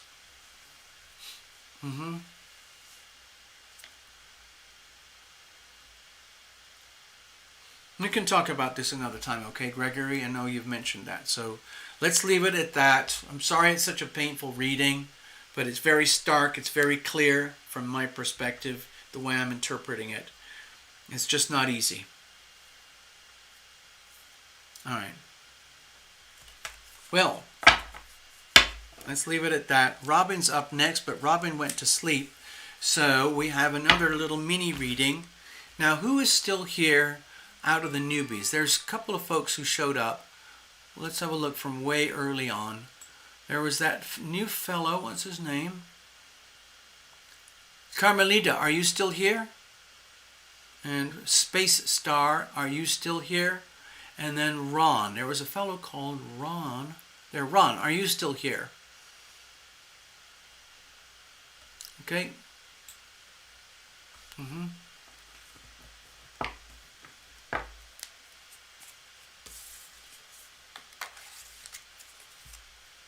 Okay, hold on.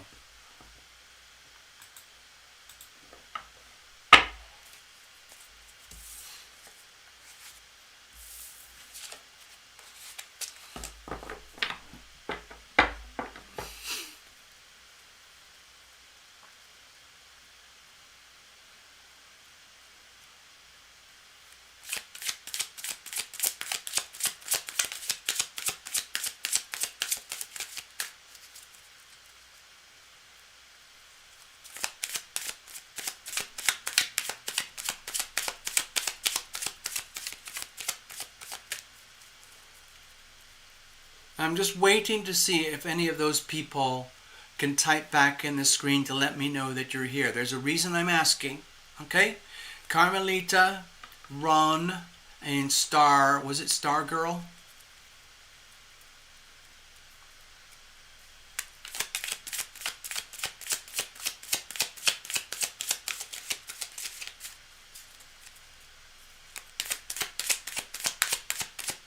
Hello, Karen. What's going on?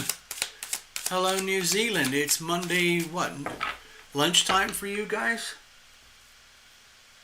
You're probably after lunch. Hello, lovely New Zealand. All right, let's just do this over here. Hold on.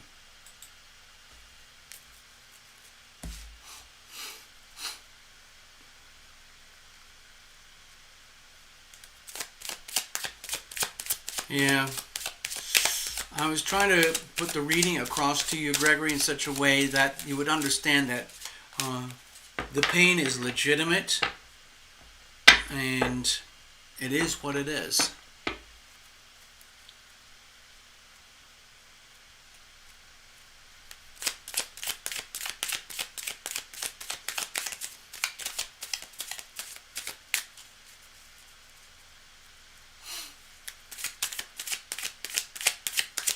Okay, I'm shuffling a little bit. I just want to check in. Carmelita, Ron, Star Girl, are either of you still here?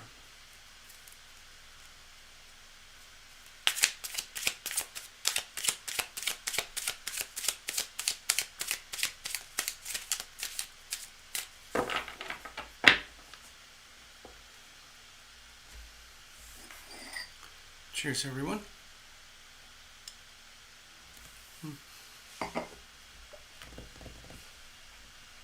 Time for a little top up.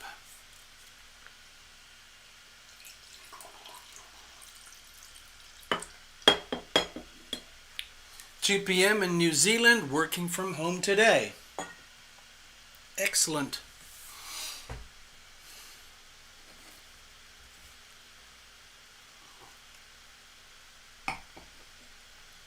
Hey Karen, I'll just show you something from earlier. While I'm waiting, I'm just waiting here on the chat because the chat is about a minute slow. So Karen, this is the astrodoodle for today from Tarot Lumination. Over there, you know, it's the 24th of May, but over here in the United States, it's still the 23rd. And the moon is still in Libra, but it's going to switch to Scorpio tomorrow. And then we have the eclipse in the middle of next week. The moon's going to be in Sagittarius, opposing the sun in Gemini.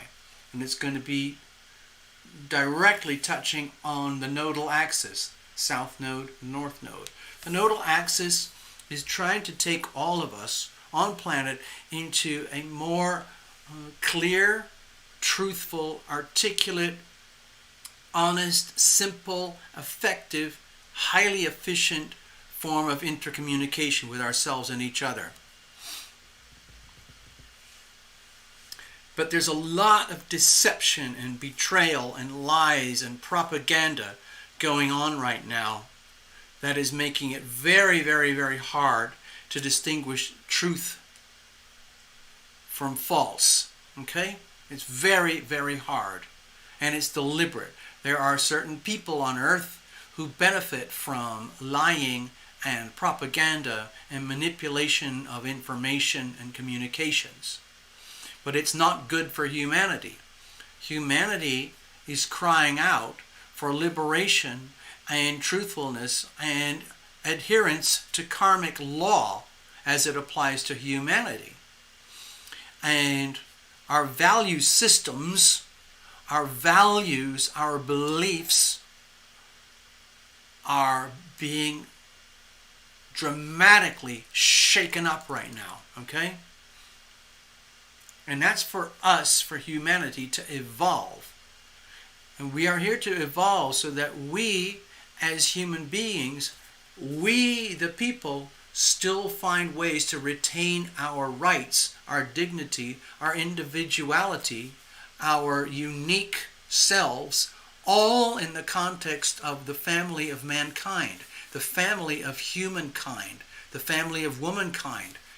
Like, we're all genetically almost identical, except we have small numbers of genetic markers that make each one of us completely unique. And that's a problem for the elites. They don't like that.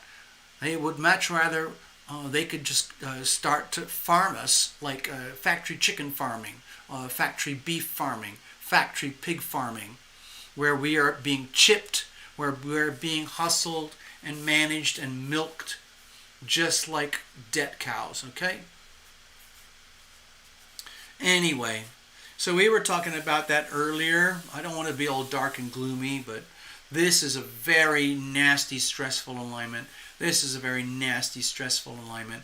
And it's very much to do with fake versus true, especially in the world of money and communications. Real money versus fake money. Real communications versus fake communications. So anyway, there you go. So you're creating a lesson. Oh, you're creating. Okay, I see what you're saying. You've got 29 kids coming into the shop, into the business you've got. So you're going to be hosting a class on the Maori weaving. I got it. Hey, everybody out there, in case you're not aware, Karen is over there in New Zealand, and she's an entrepreneur, a businesswoman who runs an art center and a gallery, and it's a focal point of the town. And one of the dominant themes of Karen's work is to honor the art of Maori weaving. The Maori people are the indigenous people of New Zealand. It's like a similar parallel, if you can imagine, between Native America and what we see as modern day Americans, like the white Caucasian invaders from a couple of centuries ago. There's a big difference, okay? New Zealand has two cultures that live in parallel, more or less in harmony. The Maori culture is very much like a native South Pacific culture. It has its own history, its own mythology, its own codes of laws and ethics and behavior. And the New Zealand population, as most people know it, is basically a very new culture, well, a new population based on Scottish, British, Irish, Welsh, Norwegian, and Scandinavian heritage, from what I can tell. So, and it started only, the oldest gravestones that I ever saw in New Zealand were about from 1840. So the history as we know it in New Zealand is prominently as this English-speaking part of the old British Empire. But New Zealand is its own world now, and it is considered an English-speaking country with based on English law. But the Maori culture is still there, and it's quite evident when you live in New Zealand. And everybody lives in and around and with and through each other. Both communities respect each other to a pretty good degree. There's some hostility, but it's not debilitating like it is in America. Anyway, the Maori are famous for their artwork. There you go.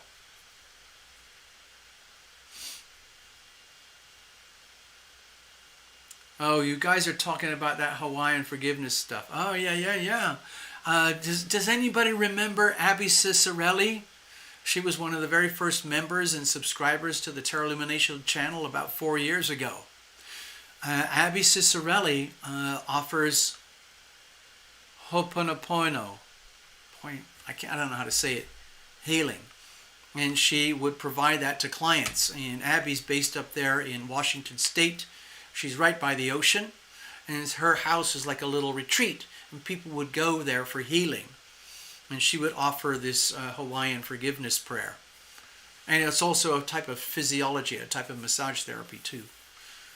And anyway, I haven't seen Abby for a long time, but I'm sure she's still out there. Hello, Abby, if you're watching. All right, it looks like those other people disappeared. Hold on. Yeah, okay, so give me a second here. All right. So what I want to do is to say thank you to Robin of Robin's Realms Readings. She put in a little donation, and I don't think she'll mind if I offer it to someone. Is there anyone out there? I know it's going to sound like I'm being prejudiced or biased or whatever, but if there's anybody new out there who's never done this before and you're here, this is a golden opportunity. Like, raise your hand, type it in the chat. I know a lot of the people who come to the show, but some of the people I've never seen their names before. If you're one of those people and you'd be willing to have a reading in public where we're dealing with your situation in public, please type it in the screen. Let yourself be known. Introduce yourself. And if there's several of you, we'll do a little miniature lucky draw. And someone is going to get a little micro reading. Thank you to Robin's Realms Reading. Okay? So there you go. I will sit here patiently chatting with all of you while we wait to see what happens on the chat. I hope that made sense. If there's any complete newbies out there who've never done this before, this is your chance to get a micro reading. Just type your name on the screen. Let us know. If there's one, fine. If there's three, fine. If there's five, fine. We'll do a little tiny lucky draw. Some of you know what that's like. We've done that before. Cheers, everybody.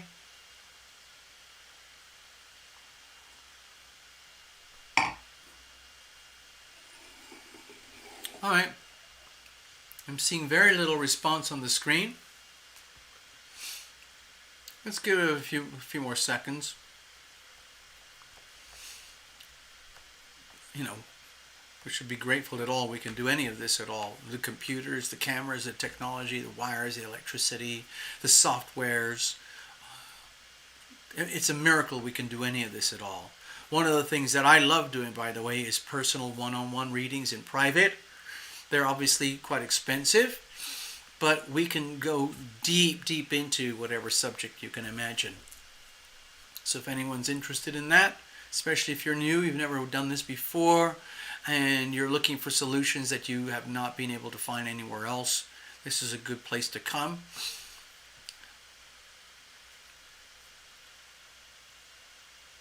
Okay, I don't see anyone there. All right, well, in that case, I'm just going to wrap it up, folks. It's been a lovely evening, very, very short. We've only had a couple of readings. But, you know what, I'll just hang out just for a few more minutes. If anyone has any stories that you need to tell, if anyone needs to share anything with anyone else, let's do it now. It doesn't look like we're going to have another reading for tonight.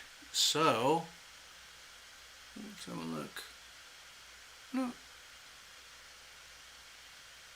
Also, by the way, for people who are watching who've never done this before, if you decide to book a personal reading, we can combine the tarot and the astrology.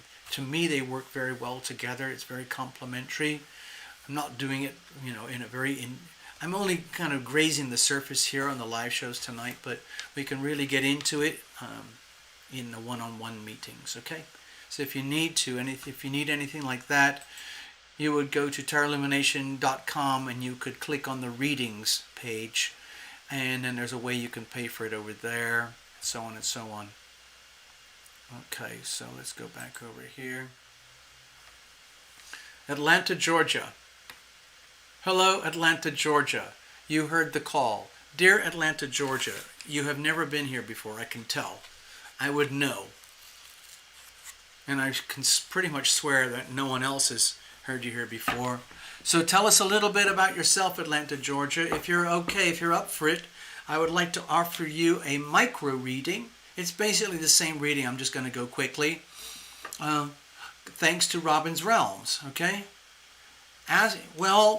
Be careful, Atlanta, Georgia, about asking questions for tarot, okay? I'm just going to let you know, especially if you've never done this before.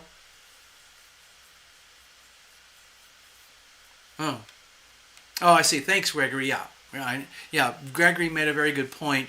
We're already just touching onto Saturn retrograde. Pluto's already retrograde, and we're heading very soon into Mercury retrograde. Good point. Good point, Gregory. Well, we'll probably do that on another show in the near future, maybe this week or on the weekend. Okay? So, yeah, Atlanta, Georgia. Hold on. Thank you, Love Triber. So, Atlanta, Georgia, when you're asking questions of the tarot, please consider the exact words that you're using. Because when you ask a question that is demanding a yes or no answer, okay, for example, if you say, Dear Tarot Illumination, is my lover coming back to me? You're putting out to the universe a demand for a yes or no answer to a question that's demanding a yes or no answer. Okay? So, I'm not a fortune teller. Fortune tellers, some tarot readers like to portray themselves as fortune tellers, okay? So, Love Triber has a good point there. Another way that you could package your question is to think of it more like a concern. Think of it more like an issue.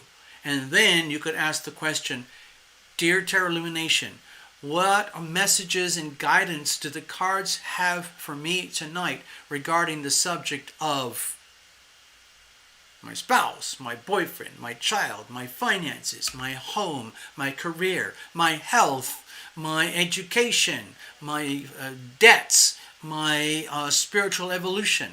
If you could put it into one word, in other words, fill the blanks, ... What are the messages that the cards have for me tonight, Tarot Illumination, regarding the subject of ...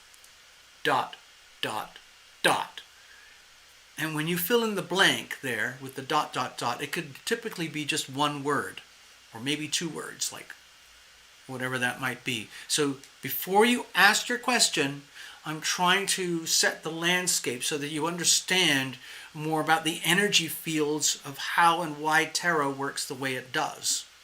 Because when you ask in such a way, like to please send guidance, then it opens a huge gateway to you that is not accessible to you when you ask questions that demand a yes or no answer.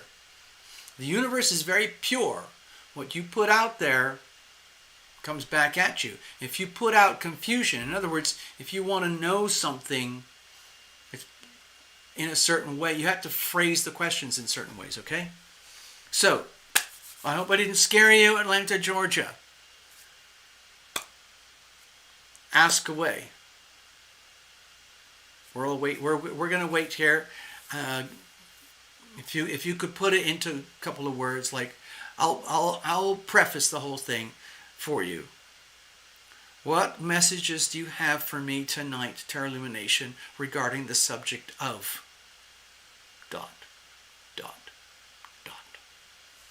Just fill in the blank.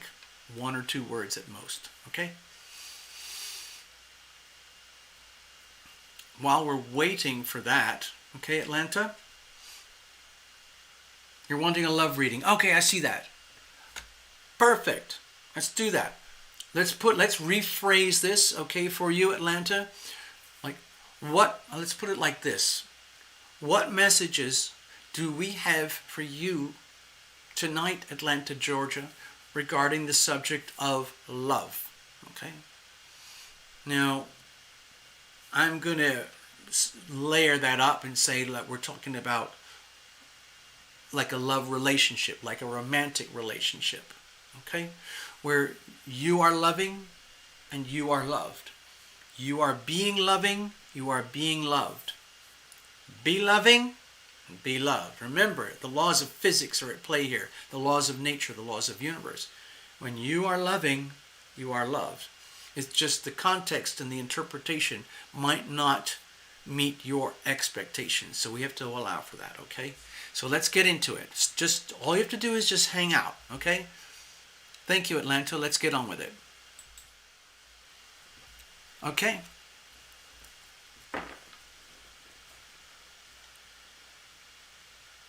Okay, very clear. Thank you for your notes there. Perfect. Thank you, Atlanta.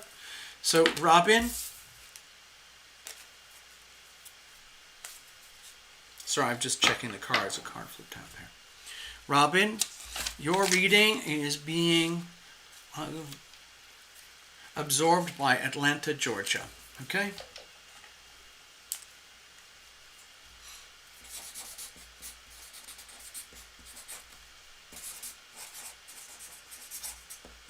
So, Atlanta, Georgia, if you ever visit here again, you will very likely bump into this person, Robin's Realms Readings, and you can thank her personally. But right now, just take it as a gift from Robin. She pretty much just gifted the donation anyway. She didn't even ask for a reading. So you're lucky. You're getting a little micro reading. Okay, let's put it like this. What messages do we have for Atlanta, Georgia tonight regarding the subject of this new person that she's met? Well, I'm saying I don't even know if you're male or female, but this, okay, we'll just talk about the chemistry. Let's have a look. So this is going to be a little love reading. We're going to use exactly the same spread like Atlanta, Georgia. If you want to get deep into it, I do highly complex love and relationship spreads. I use my Crucible spread, which is quite different from this. But for tonight, this is still going to do a good job for you. Remember, this is just a little mini reading, okay? So this is kind of like a sampler. Pretend we're all hanging out at a bar here. A lot of us have been here before. I'm kind of like this bartender. I've been here since it all started. And we have our habits and routines, and you just walked in the door, and you're now at this little cool virtual spiritual hangout where we do tarot and astrology. It's wonderful. It's absolutely wonderful. It's like a very, very unique, tiny, private little club. You are now here.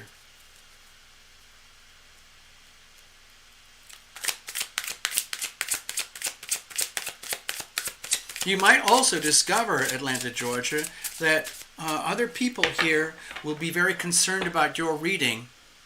You're a guy. Okay, there you go. Thanks. Yeah, that's kind of what I felt like. I was just making assumptions because a lot of love readings are requested by women more than men. Okay, now we're well shuffled, okay? You saw all of that. I'm just going to cut it up.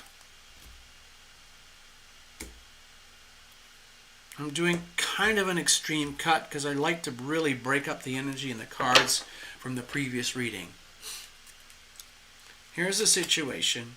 Here's the challenges. Let's do it like this. Here's the situation regarding this new person. Here's the challenges regarding this new person. Here's how we're going to handle it regarding this new person. And here's the environmental influences, circumstantial energy surrounding the whole situation of you, Atlanta, Georgia, and this other person, okay? And I will refer this to the astrology, okay? So we have the Eight of Pentacles here.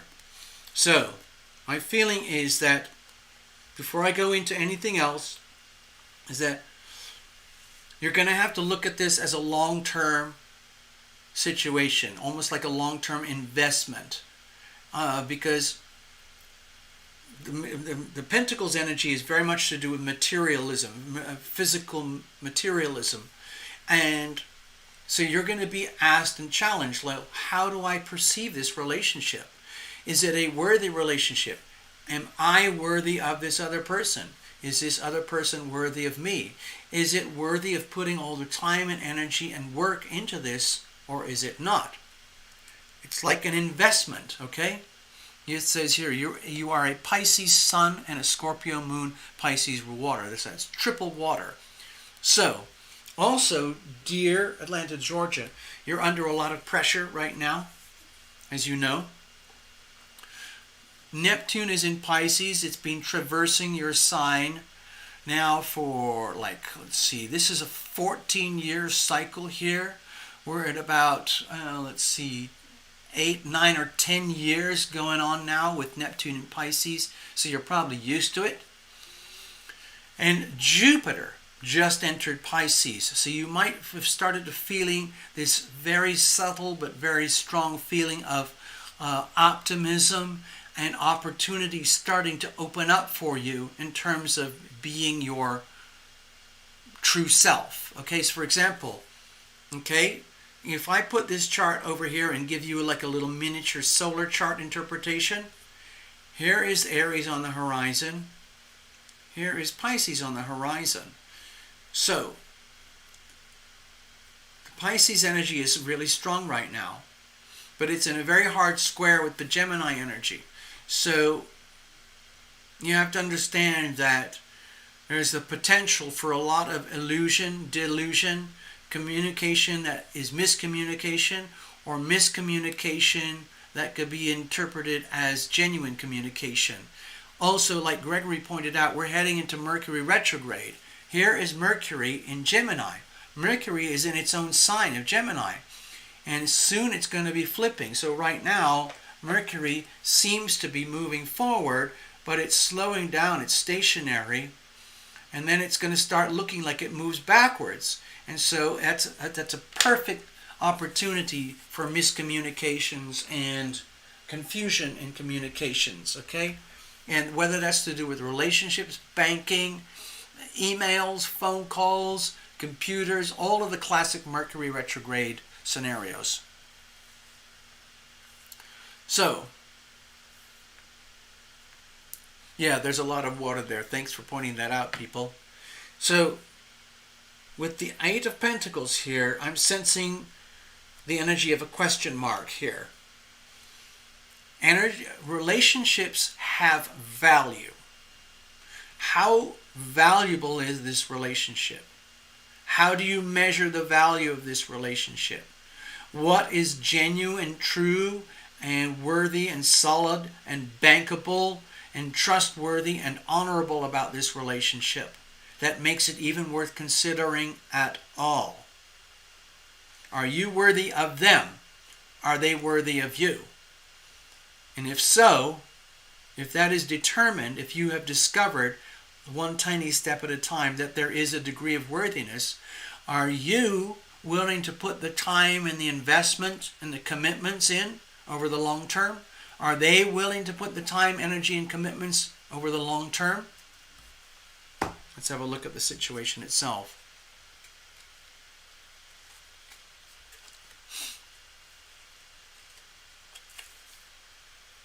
Wow. So I've got the Three of Cups here.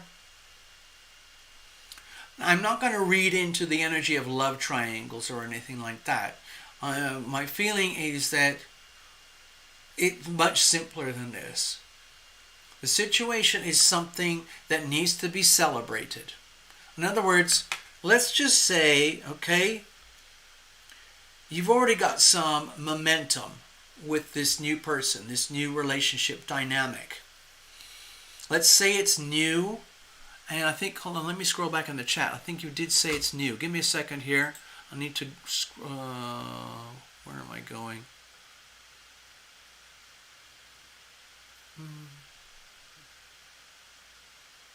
Okay, so it looks like you've actually met this person. Okay. So, oh, sorry, I'm reorienting here. Give me a second. Technical shit going on. So,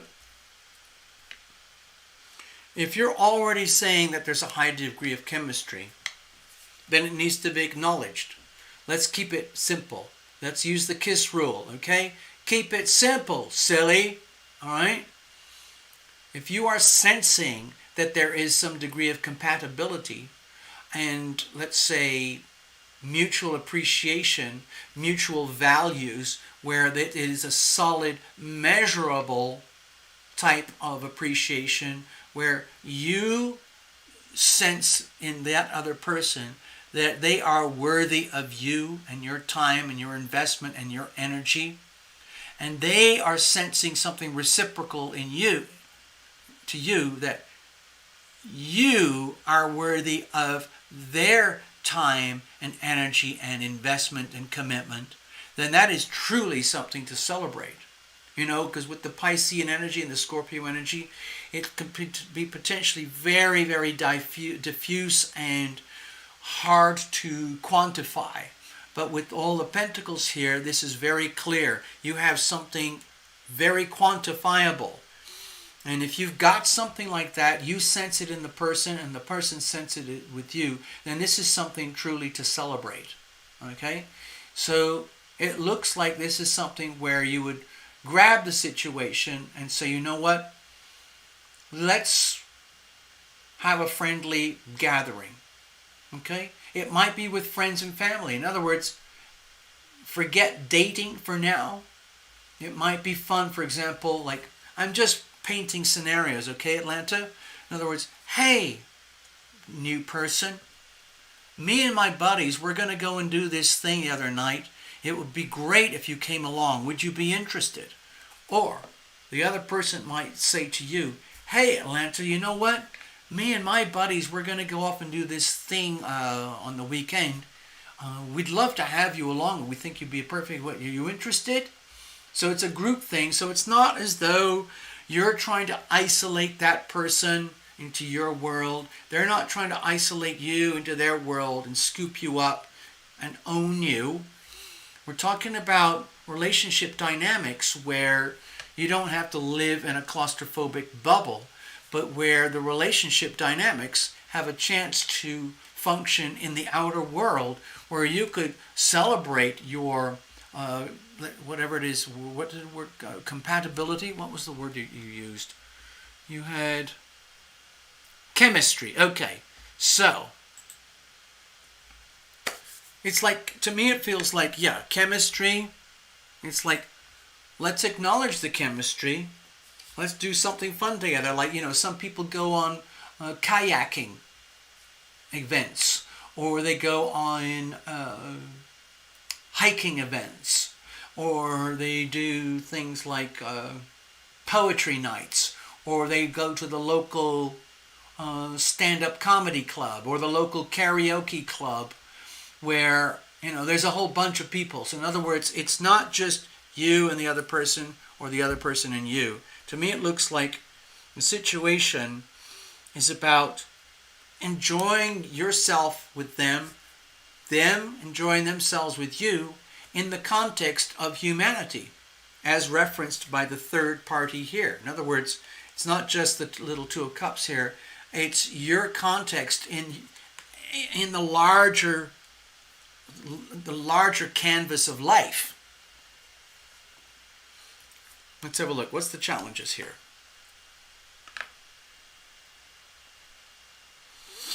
Okay, so with the Prince of Cups here, this is the Knight Cups energy. It's very chivalrous, it's very, very romantic, it's very well intended. It might be just a little bit over the top. In other words, if your feelings toward this person are essentially romantic, loving, compassionate, caring, passionate, wanting to mate, for example, you'd like to mate with them, they'd like to mate with you in some way or another. You fancy them, they fancy you, whatever you want to call it.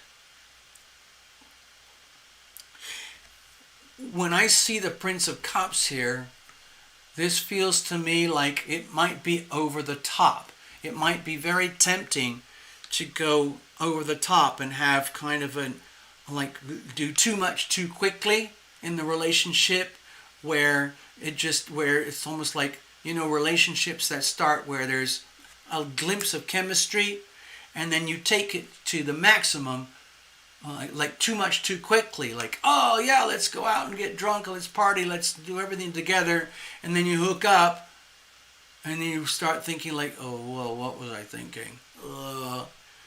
It's like sometimes there's a thing is a little bit too much of a good thing, and that could be a problem. Also, how can I say this? Some people are naturally very romantic in relationships to the point where they spill over.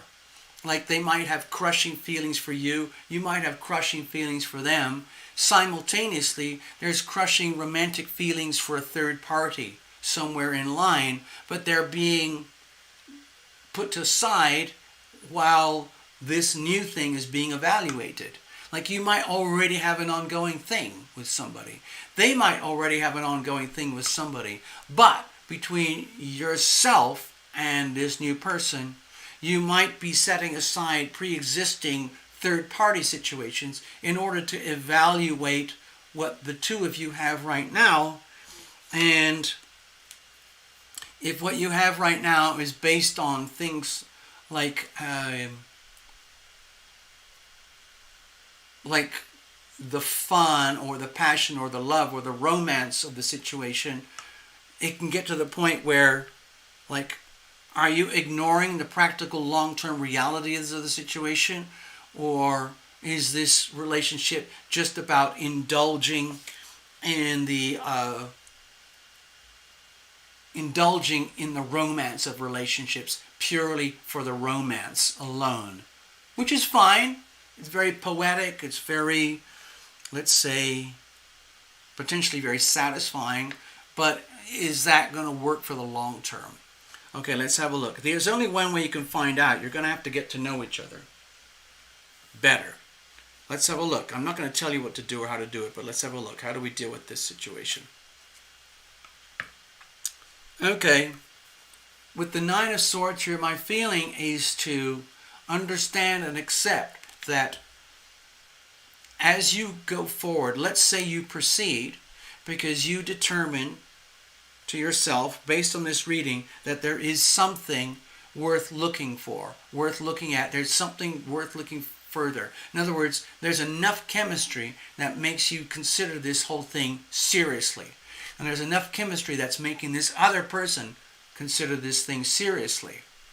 However, what I'm sensing is with the Nine of Swords, be prepared for perhaps like a hangover effect where, let's say you jump in quickly and romantically and almost like too much too quickly. Be prepared for a hangover. Like there might be some regrets.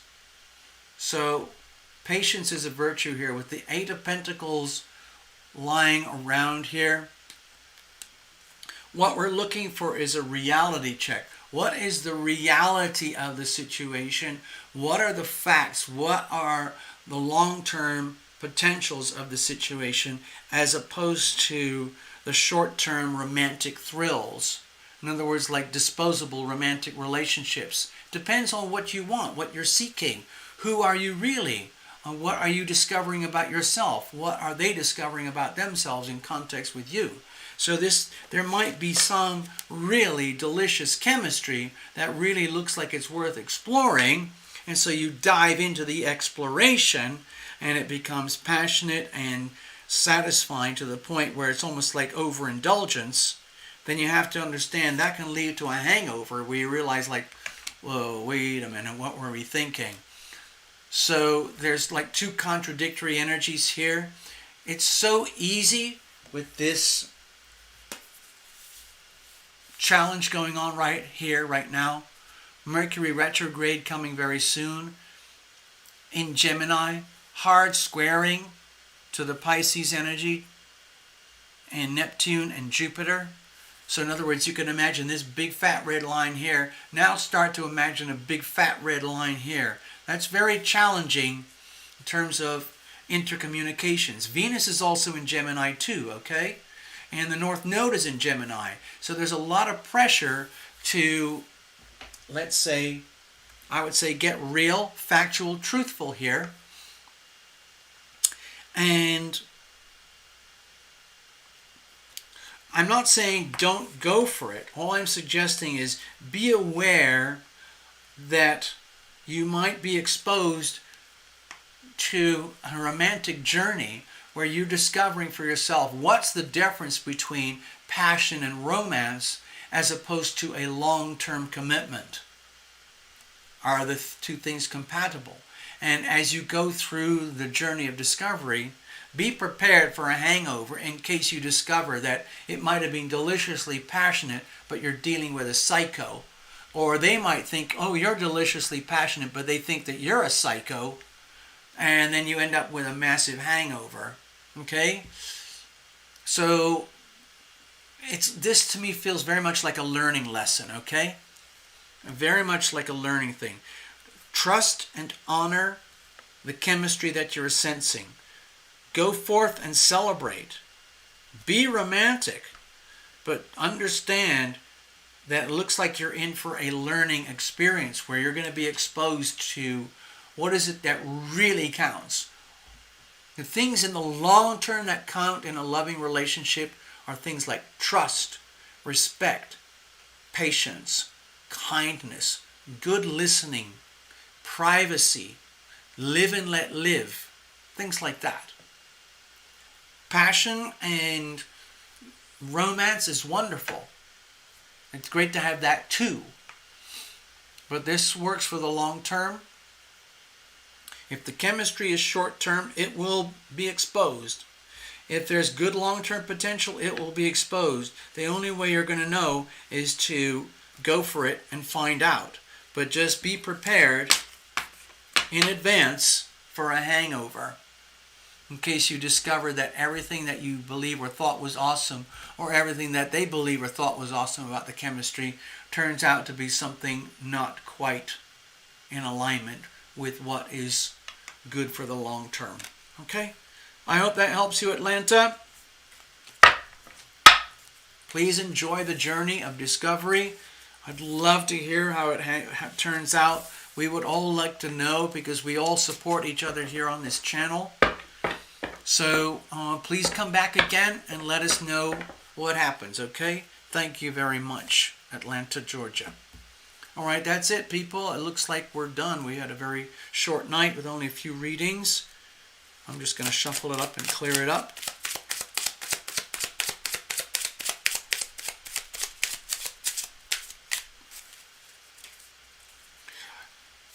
During June, we're going to be dealing with the retrogrades of Pluto, Saturn, and Mercury. Okay, so please understand that. And we're dealing with the eclipses. So the energy fields are going to change a lot over the next 6 weeks. Okay, be prepared.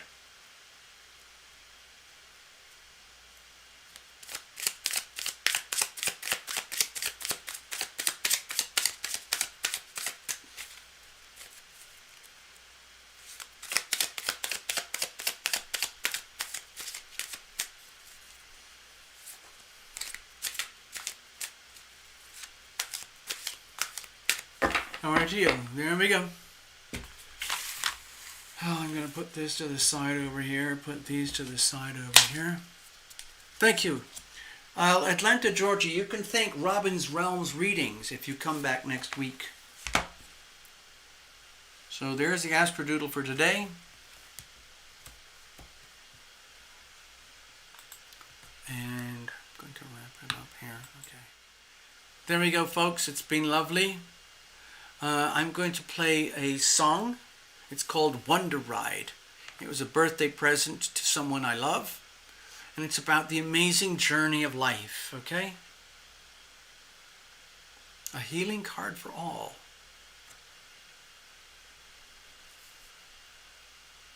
Oh, I got an idea. Thanks, Gregory.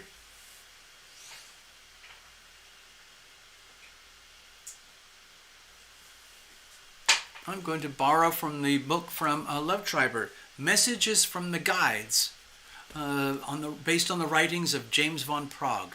I'll do a shuffle and I'll pull a card according to Gregory's request. A healing card for all. All right. Thanks, Gregory. All right, I've met James von Prague. I think he's just wonderful. He was big in the 90s and the 20s, you know.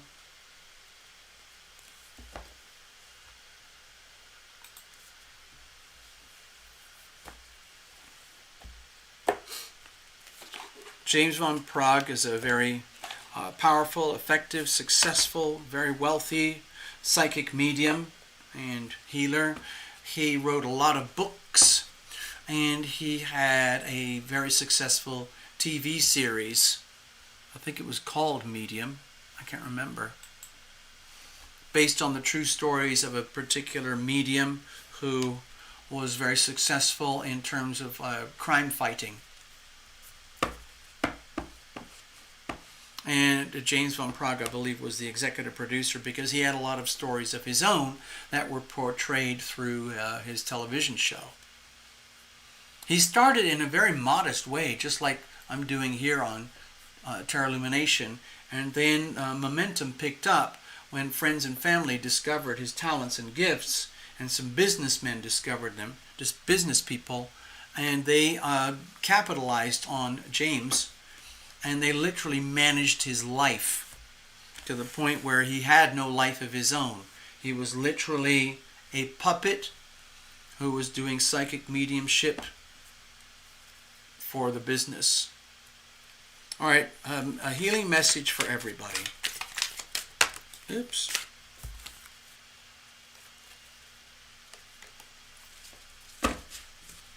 I'm just going to pull one card.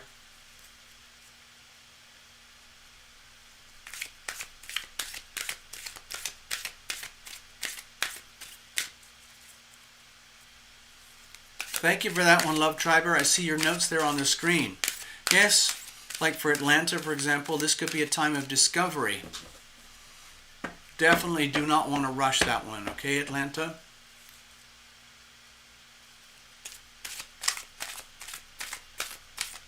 I think I told you I met James von Prague. I'm very proud of that. I talked very briefly and I shook his hand.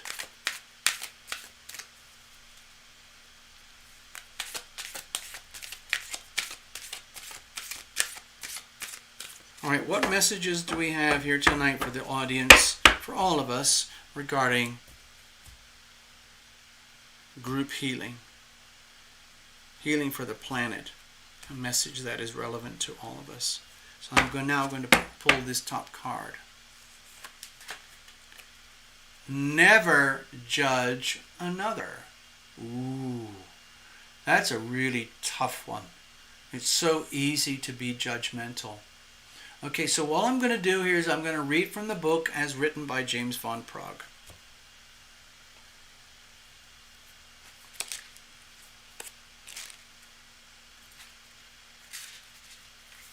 Here we go. All right. Actually, let me put this over here so you guys can see it. I'm going to clear the post-it notes. I'll put this over here. Never judge another. It says here, thank you, James. Your higher self is just objectively experiencing. Your higher self does not come from a place of judgment. From its perspective, nothing is good or bad or right or wrong. It just is. In this physical dimension, however, like here on earth with our people and our relationships, your awareness, or our consciousness is filtered through the human experience as ego. It is the ego that judges, because the ego is fragile and insecure. The ego is usually happiest when it feels better than another. Judgment is fear-based.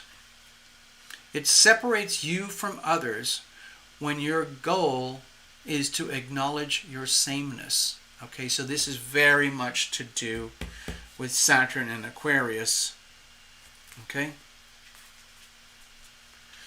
Your fellow souls have chosen this earth plane at the same time as each other.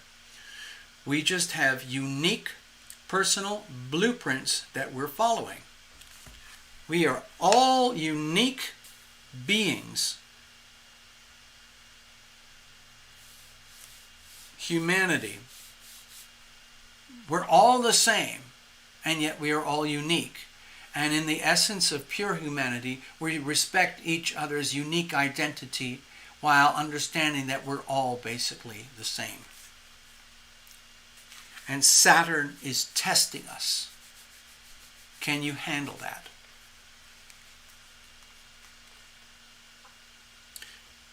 It's not your job to judge anyone's path. They are just learning different lessons than you are. Everyone has chosen a life circumstance and a human form to inhabit that will enable them to learn the lessons chosen by their higher self and your guides. To judge their decision-making is a fool's play. It is the ego that needs this sense of separation in order to survive. In other words, the oligarchs, the plutocrats, the elites, they keep themselves separate to the point of, I would say, demonic division in order that they can thrive and survive by farming humanity like we're factory chickens.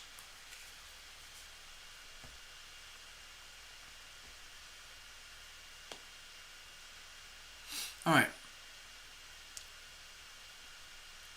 Everyone has chosen a life circumstance and a human form to inhabit that will enable them to learn the lessons chosen by their higher self and guides before incarnating in this lifetime. To judge their decision making is fool's play. It is the ego that needs this sense of separation in order to survive. If this card appears in your spread, the guides want you to keep a watchful eye on your ego. Watch your ego, people. Instead of sending someone the negative energy of judgment, instead, bless them on their way. Instead of disdain, wish them Godspeed on their particular journey. Live and let live. Let them live their lives, you live your life. Wow, well, that's perfect. I can end the show tonight with my own little song, which resonates that theme very loudly. Okay? And simple is not easy. Some people confuse the words simple and easy, but they're very different. So I'm going to wrap it up. Thank you, Gregory. I'm really glad we did that. It's a wake-up call for myself, too. So I'm going to play a song. It's called Love is the Word.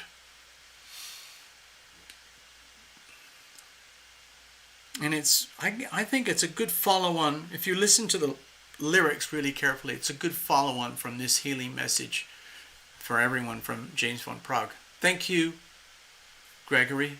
I'm going to play the song now. Let's see if I can find it. It's called Love is the Word.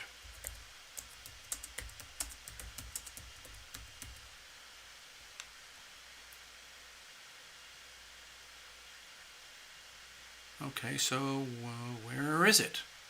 Where's my... it should be digging into... There it is. Okay. So I produced this little song on a very tiny, cheap, disposable computer and disposable recording studio. So it's very primitive. But I think you can hear the words, the tunes, and the beat. Okay? So it's about...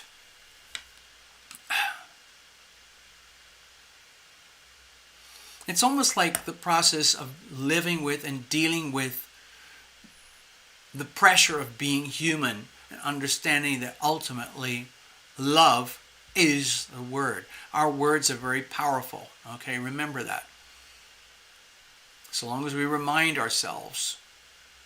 Here we go. Let's just play it. You can hear for yourselves.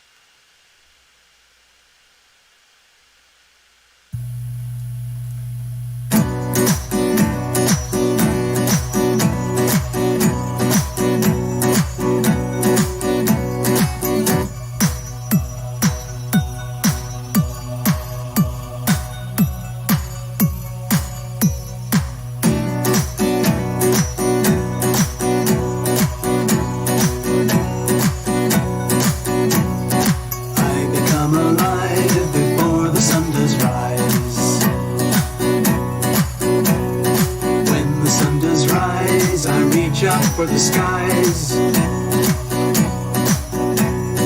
opening my hands to welcome in the day, gather in the sun's rays before I'm on my way, and the healing vibrations rattle through my soul, shaking out the poisons, making me whole, casting out diseases by chanting the word. The sounds of the universe by all will be heard. Resonate inside us, numb is the word.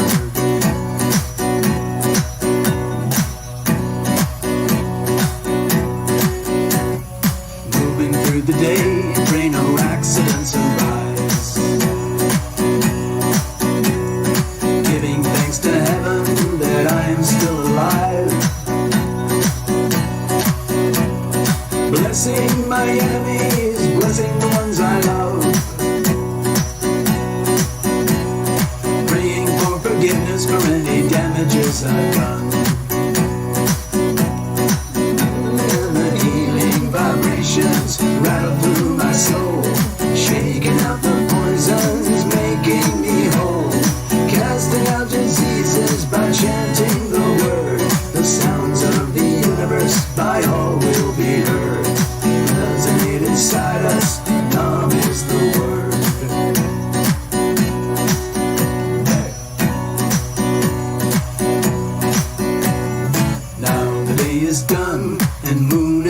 rise. My trials and tribulations all bottled up inside. I summon in the numb as I reach up for the skies. I command all fear and shadows be gone before my eyes. And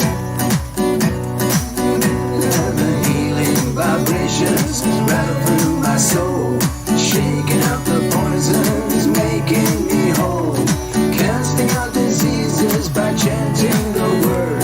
The sounds of the universe by all will be heard. Resonate inside us, Nam is the word. And the healing vibrations rattle through my soul, shaking out the poisons, making me whole, casting out diseases by chanting the word. The sounds of the universe by all will be heard. Resonate inside us, Nam is the word.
I'm going to play this one now too. I am guided, I am protected. I am guided, I am protected, I am guided, I am protected, I am guided, I am protected, I am guided, I am protected, I am guided, I am protected, I am guided, I am protected, I am guided, I am protected, I am guided, I am protected. When the light of hope it fades, when all faith is blown away, when all sense of trust goes down, when a smile turns into frown, when it feels there's no relief, nothing in which to believe, desperate in woe and grief, angels come reminding me, I am guided, I am protected, I am guided, I am protected, I am guided, I am protected, I am guided, I am protected, I am guided, I am protected, I am guided, I am protected, I am guided, I am protected, I am guided, I am protected. Angels gather close to me, show me what I cannot see. Angels take me by the hand, lift me when I cannot stand. Angels lead me through the dark, soothe and tend a broken heart, laughing at the circumstance, crying while we sing and dance. distance. I am guided, I am protected, I am guided, I am protected, I am guided, I am protected, I am guided, I am protected, I am guided, I am protected, I am guided, I am protected, I am guided, I am protected, I am guided, I am protected, I am guided, I am protected, I am guided, I am protected, I am guided, I am protected, I am guided, I am protected.